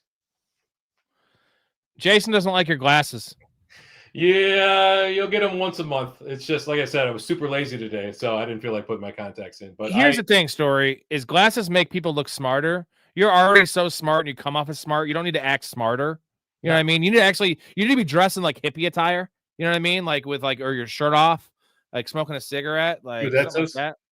What is that? I can't read it. Caesars Grand Victoria Casino. This is what they give you when you're a degenerate. He is a degenerate. You don't bet that much on the NFL, though, do you? Not this year. I used to like slam college football Saturdays in the NFL, and like I was stupidly overbetting. But I scaled way back this year. Well, you'd be up a few grand if you were following beating the odds like religiously. I'm only kind of hitting them here and there. I seem to be getting all the wrong ones. The Justin. Have you really been getting the wrong ones? Yeah. That's the problem. If you're going to follow someone, you have to just go all in because now there's a world where you only hit the right ones. And like odds are you would be hitting more right ones than wrong ones with me. But there's a world where you hit 50% and like you just get their bad picks. Yeah. So I know it sucks. It sucks. And the thing is, you know too much about football to follow anyone's picks. Like I kind of feel the same way. Yeah. For me, like I do my own stuff, but then I'm like, I don't want to miss out on beating the odds altogether. I'm like, that one looks good. I should just follow. Right, and then you're going, yeah. I just just follow the quarterback rushing ones because those seem to be hitting at a heavy clip. Tyler Shuck had 22 yards rushing today. It was at 7.5. Yeah, Bryce Young tomorrow. What do you think Bryce Young's at? By the way, GT says over under 80 yards for McMillan tomorrow. What do you think? Over. Bryce Young. Yeah, I put McMillan at 85 yards tomorrow. I would bet Bryce Young's over under is.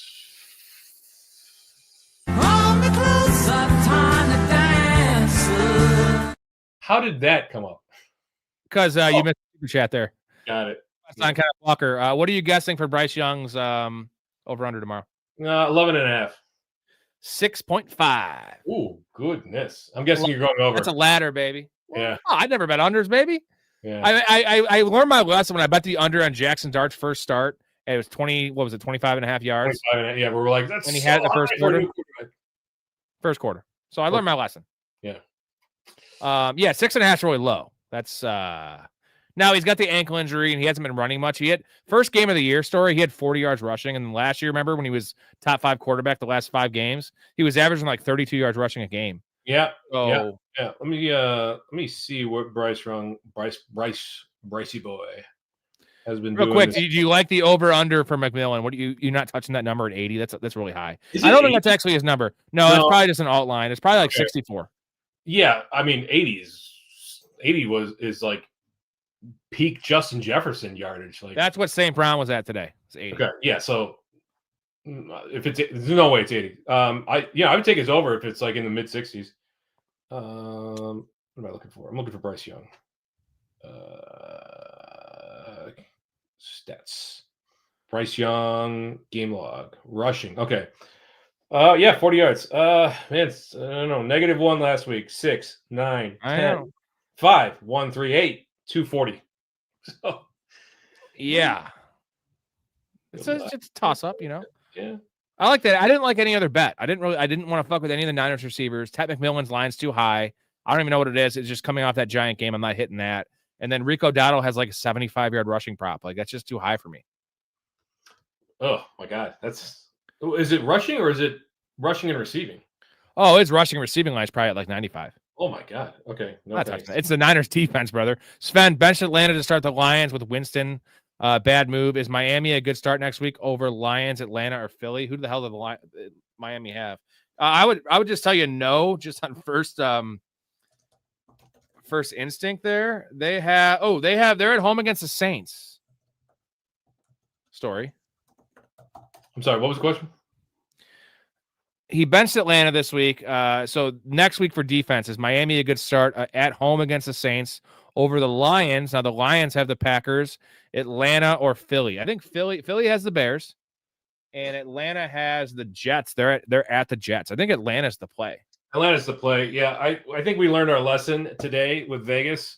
They did it. I think they ended up having an okay fantasy day, but like bad defenses don't just become automatically good fantasy plays because of the matchup. We saw it with Atlanta earlier this year. We've seen it here. I do think Atlanta's to play here. But yeah, like Las Vegas is being touted as a top 5 fantasy defense this week. I don't know where they ended up, but it's probably not top 5. No. Would you keep? You're holding on to Alec Pierce, right? One bad game. Yeah, one bad game does not a season make. I'm definitely holding on to Alec Pierce. I don't really have any prospects. I would say I like Adonai Mitchell. You seem to like John Mechie. I do like John. Anyone Mechie. else come to mind? Anyone else come to mind for wide receivers?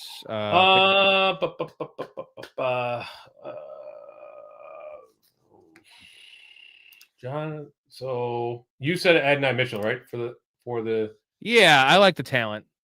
I like the athletic talent, I guess I'd say. Let me see. Let's go through some names. I mean, Higgins is probably taken, right? Yeah. We talked about DK previously, and you could start Yoshi Voss for one more week. Yeah, Jameer DK. We liking the Jaden Higgins kid in Houston yet? I think it was a little bit of a flash in the pan, though, but he's playing 2 weeks in a row. Like, I wish I would have started him this week. Like, I might have won in the league. Stats week 12. Ooh, right. 50 and 50 got JSN at 39. Jacobs at 12, St. Brown at 13, JSN at 39. Yeah. That's Vegas put up 5 points today. So, yeah. Fantasy points. So they were the 1, 2, 3, 4, 5, 6, 7, 8, 9, 10, 11, 12, 13, 14, 15, 16, 17, 18th best defense on the week. And they were being ranked in the 5s, around 5. So let that be a lesson. Like, just because it's a bad defense and a good matchup for this defense, it's still a bad defense. Should Shedeur Sanders carve them up today?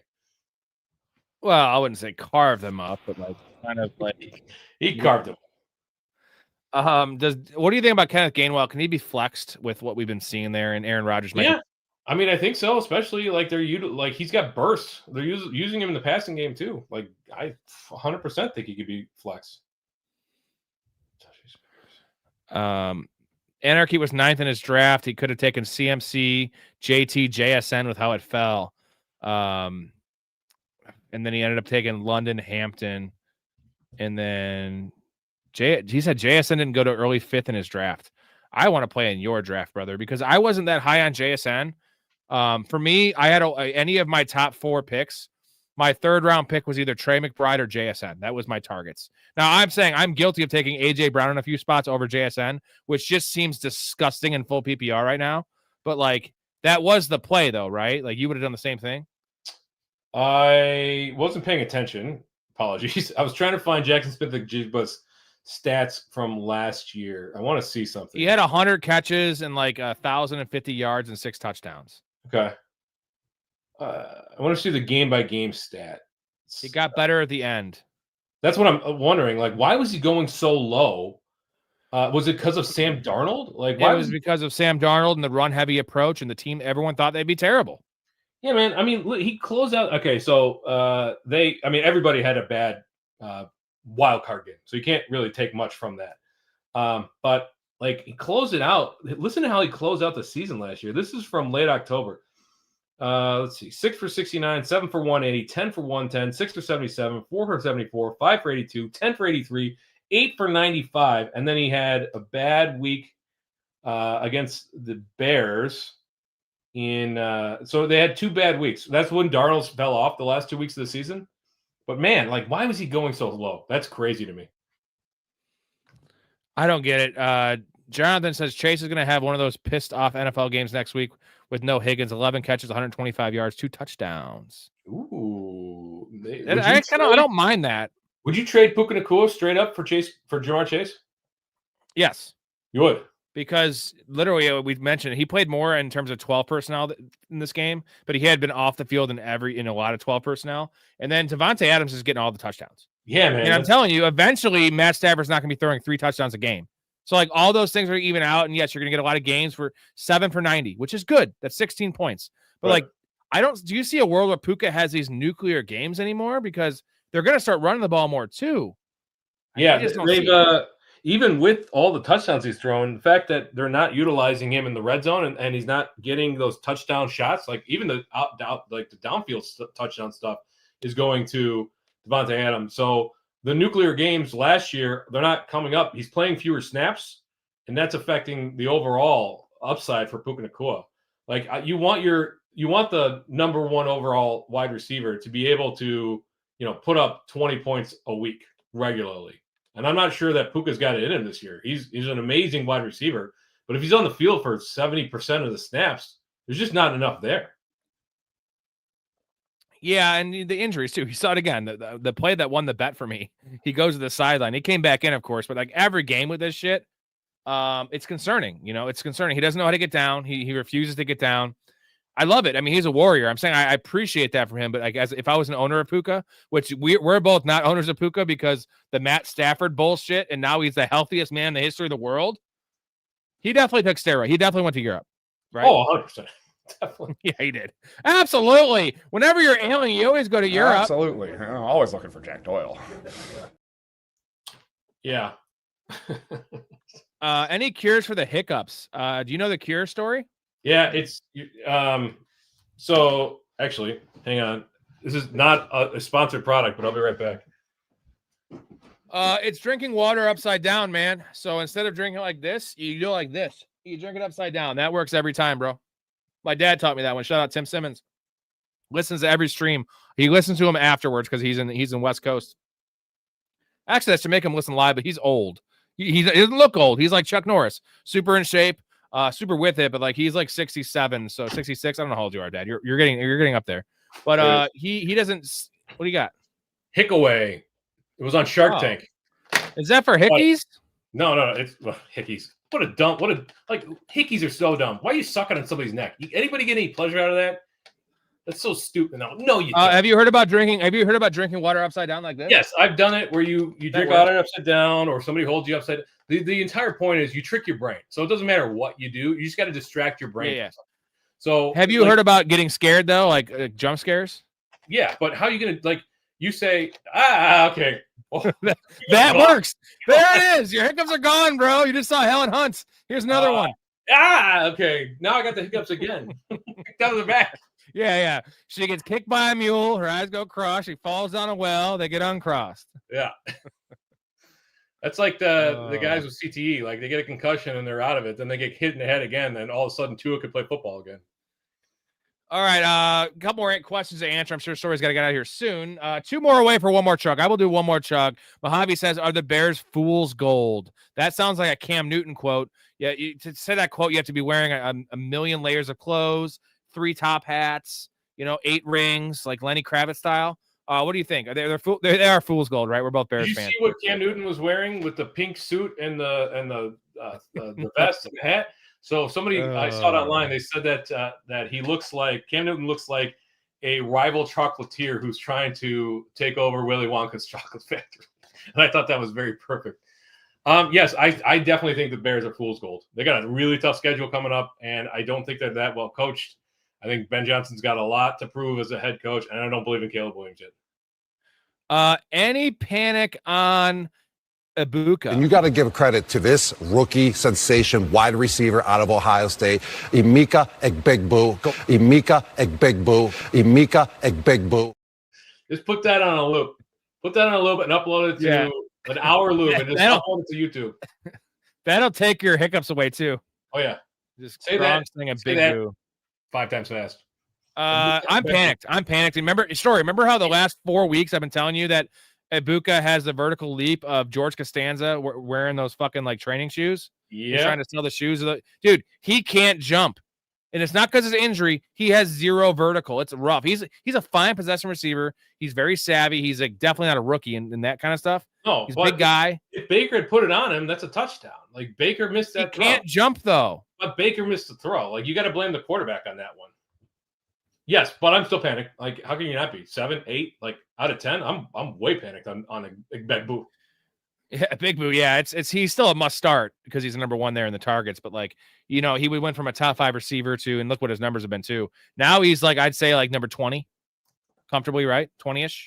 Yeah, I don't even know if I'd like 22 to 24. Oh, that's gross. Max has a good call here. From what I was seeing, everyone was worried about JSN because he wasn't really proven as a number one, and he mainly played slot. And they brought in Cooper Kupp, which is going to take the slot, and people were like, he's going to move outside. It's going to hurt his production. That was legitimately a thing.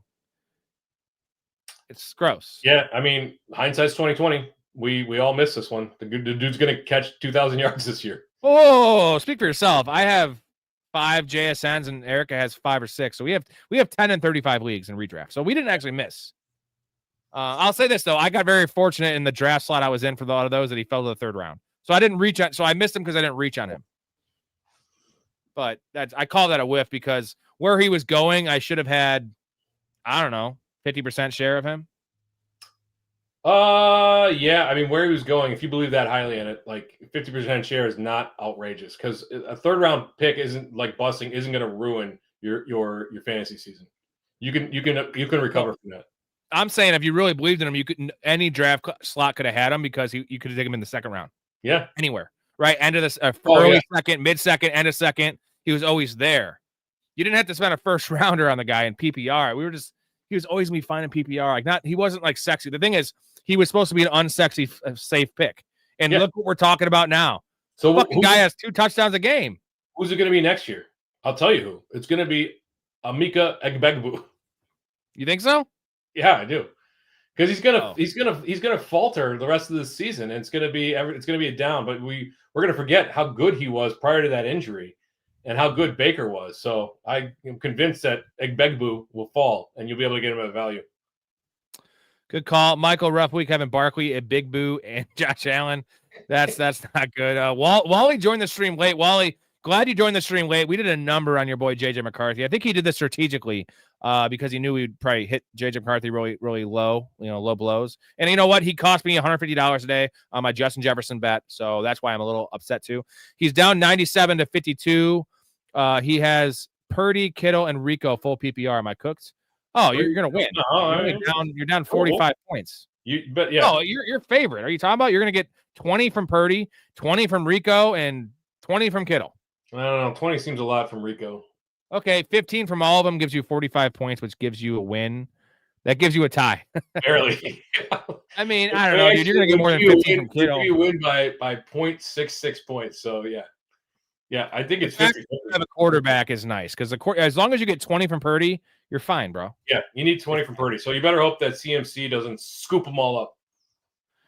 Wally, how to cure the hiccups either way, a tablespoon of peanut butter or chug a big glass of milk. Yeah, milk seems to work a little bit. Because it's your dog. Yeah, it's your dog. It's all right, sorry, you want to get out of here? I'll finish the questions on my own. If you don't mind, we'll reconvene mañana then after the game. Mañana, yeah. Right. I'll see the Jimmy mañana. Love the chat. Be good to each other. I'll see you guys tomorrow night. Yeah, 10:45 tomorrow, roughly. We'll see. Something like that. Thank you, Storey, and get some sleep, buddy. Yeah, later. Talk to you. See ya.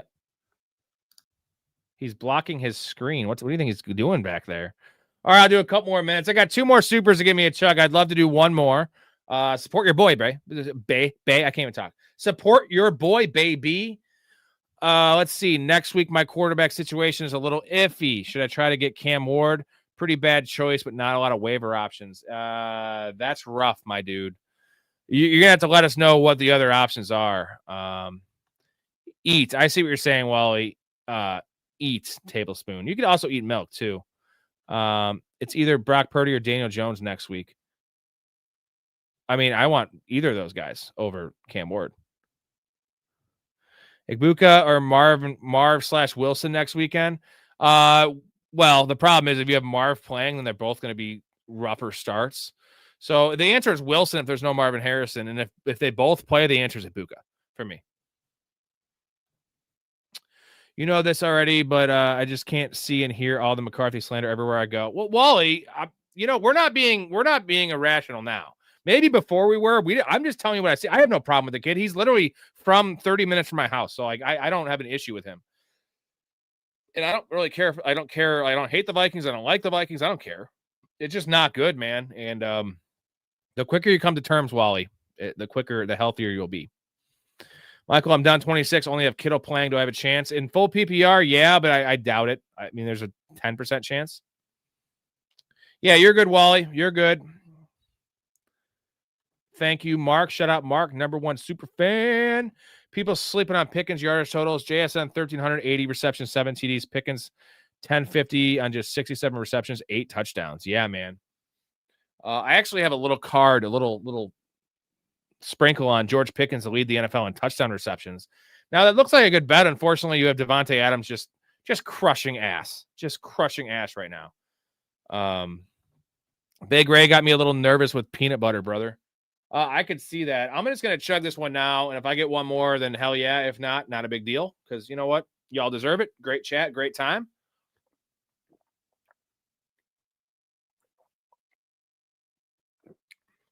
That thing was filled to the top. That's a pint. Whew. I know it's not looking great, but I just want to see at least 2 full seasons out of him before. Well, you're not going to get 2 full seasons, Wally. Just how? I know we've seen these guys come back. Unfortunately, if he's going to come back and be great, it's probably be for another team. May or Brissett, the Pats are always playing ahead, and Brissett always has to sling it. I'm still starting Drake May. I'm not benching Drake May. He's had 2 stinkers in a row, fantasy-wise. It'll be better, man. It'll be better. Hetzer, Kirk Cousins, Geno Smith, and Cam Ward are the top 3 available.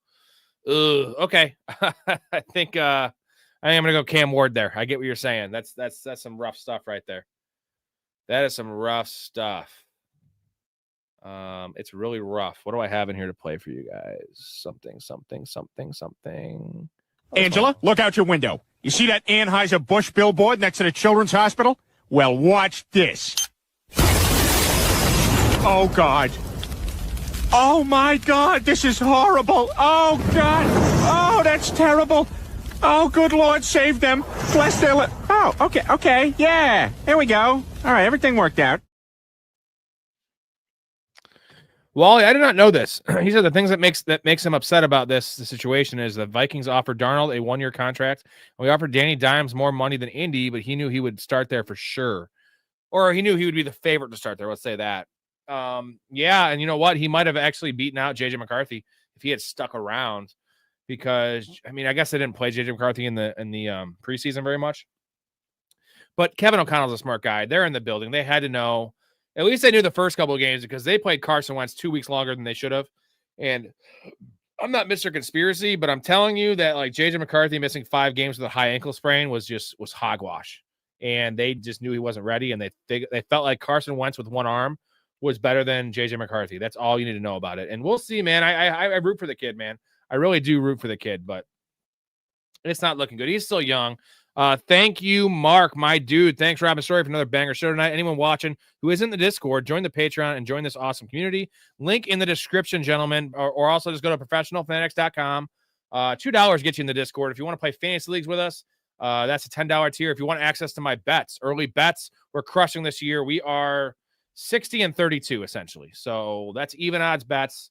We're up, if you're doing 1-unit plays, we're up about 24 units. So all prop bets. So thank you, Mark. Appreciate that. Mark's actually coming on the show most likely next Saturday night. Be his 3rd appearance on the show. If you want to be a guest on the show as a fan, we do offer that as well. We've had many guests on the show, including Mark, Jason, J-Bob. Mark, you're the man. Love you. What's weird is how he pulled the upside against Detroit, but the past 3 games haven't been pretty at all. Yeah, that upset was nice. It's rough. It's rough. Well, I'm a Bears fan, so I guess you could say we have one now, but like it's still too early to say. You guys have had a pretty rough run. You did get that nice Brett Favre season where you got screwed because of the stupid Bounty Gate bullshit. You've had similar. I don't know. Vikings have probably been more relevant in my lifetime. Bears have had more ups and downs. You guys have always been a pretty steady franchise. Bears have had some really good years. The Urlacher teams, the Briggs teams. Shout out Mike Brown. Love Mike Brown. Those back-to-back interception returns for touchdowns in overtime. So you guys still have a good team. And again, I love Vikings fans. You guys are all really respectful, really knowledgeable fans. You deserve it. I think the Lions, I think we can say this about everyone in our division besides the Packers fans. Nothing against Packers fans. They're not my favorite. Lions fans, forever tortured. Bears fans, 85 was awesome. That's all we had. besides our Super Bowl destruction against the Colts. And then you guys, man, the Vikings. So we all deserve it, and I think we will. Fran Tarkenton, was that 1969, bro? When was that? Like, that's a long time ago in a galaxy far, far away, brother. Holy shit. Holy shit. What a stream. Almost approaching 3 hours here. Kind of what I do here. It's what I do. So again, if you do not subscribe to the channel, what are you doing? 7 nights a week with this shit. We also do much more than just fantasy football. 6 different guests rotating, different perspectives, different personalities. The chat is where it's at, man. All these people are awesome. All very positive, smart people. A lot of handsome men as well, and a couple cute girls. So all those kind of things. I'll answer a few more questions here before I'm out. Any pressing questions, let me have it. Otherwise, tomorrow night, 10:45, usually it's 20 minutes after the primetime games end, me and Mike Storey will break down the game, finish recapping week 12. Also, we'll start looking ahead to week 13. Now, week 13 is a little different week. It's Thanksgiving. So we have 3 games on Thursday. We have a Friday game, a Friday afternoon game. That's Bears-Eagles. We'll call that Black Friday. Then we have our normal Sunday and Monday slate. So kind of got to get on top of these, the preview stuff a little earlier than we usually would because the week starts with 3 games on Thursday instead of 1, plus the game on Friday. So you have 4 games starting here before Sunday. How about JMO this week? Yeah, well, Wally, I've been starting him all year just because I knew drafting JMO, that's kind of what I was going to get. I didn't think it'd be this bumpy. So you got to start him because he's been good. He's been good. I'm not worried about JMO. That was just a weird – the problem is they scored 34 points and the game went to overtime. He still dropped to 0. That's the concerning thing, but I'm not too worried about it. Yeah, you should have been starting him the last couple weeks. Now, maybe you have better options, and you probably do. But, like, that's why he's the wide receiver. He's a wide receiver 3 on your team and in fantasy, and you're going to have to take the good with the bad. Unfortunately, he's one of the few players that you get fucking 0 from, right? 0. No, the Lions are actually pretty good. Like, their record's not great, but they're always such a bad team that they actually have a better winning percentage on Thanksgiving than typically they do during the season. So I don't know, man. The Packers are concerning, brother. They're terrible. Jordan Love looks like a pile of dog shit. Winston, quarterback 1 this week. Is that a fact, Wally? Was he actually? Packers defense is good, but the Packers offense is hot garbage, Hetzer. So in the Lions defense, I know they got tore up by fucking Jameis Winston, but I do like their defense, man. They're getting a little healthier. We'll see if some guys come back there for Thanksgiving. It's only a 3-day break between week 12 and week 13. Wow, that's wacky stuff, Wally. That's what Jameis Winston does, man. Like, a guy's a fucking fantasy kingmaker, bro. All right. Any last questions? Hit me up real quick. Otherwise, I am out of here. Did you see his TD catch? Jameis Winston. That's what I'm forgetting is he had a TD catch. So unreal for Jameis Winston. I did see that. That was awesome. And hey, catching it with sweep farm. That was awesome. Not great for JMO. Not worried about. Yeah. Well, St. Brown had 2 bad games before this, and JMO was actually finishing ahead of him. That's why one of my bets this week was St. Brown over 80 yards. David Montgomery is way more concerning, Hetzer, because I think we've seen a shift here since Dan Campbell has taken over the play calling.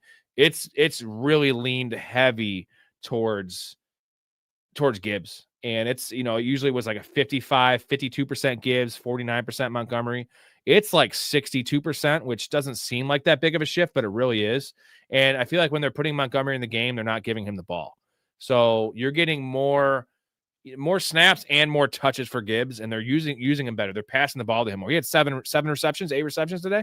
Last question is this a last-ditch effort to join Barstool? Now what? I don't want to join Barstool. So no, I like what I have going on here. So if they offer to hire me, it depends on the money, but I'm very confident what we have here with my guests, and we have free reign to say whatever we want. And the chat, I don't want to leave this community. So, Barstool's okay. I think they've gone downhill. I don't actually enjoy watching them. So I think anyone in this chat would agree, since they watch almost all of these streams from start to end, that this is better than Barstool. Hot take. That's a hot take right there. But Gibbs is fucking fire. Gibbs is, dude, he's had 2 stinkers this year, right? He's had 2 games of like 7 or less PPR points. So yeah, man, he's back. He's back. Rob, betting on a bikes player props or straight up who wins is so sketchy. What do you mean betting on a bikes player props?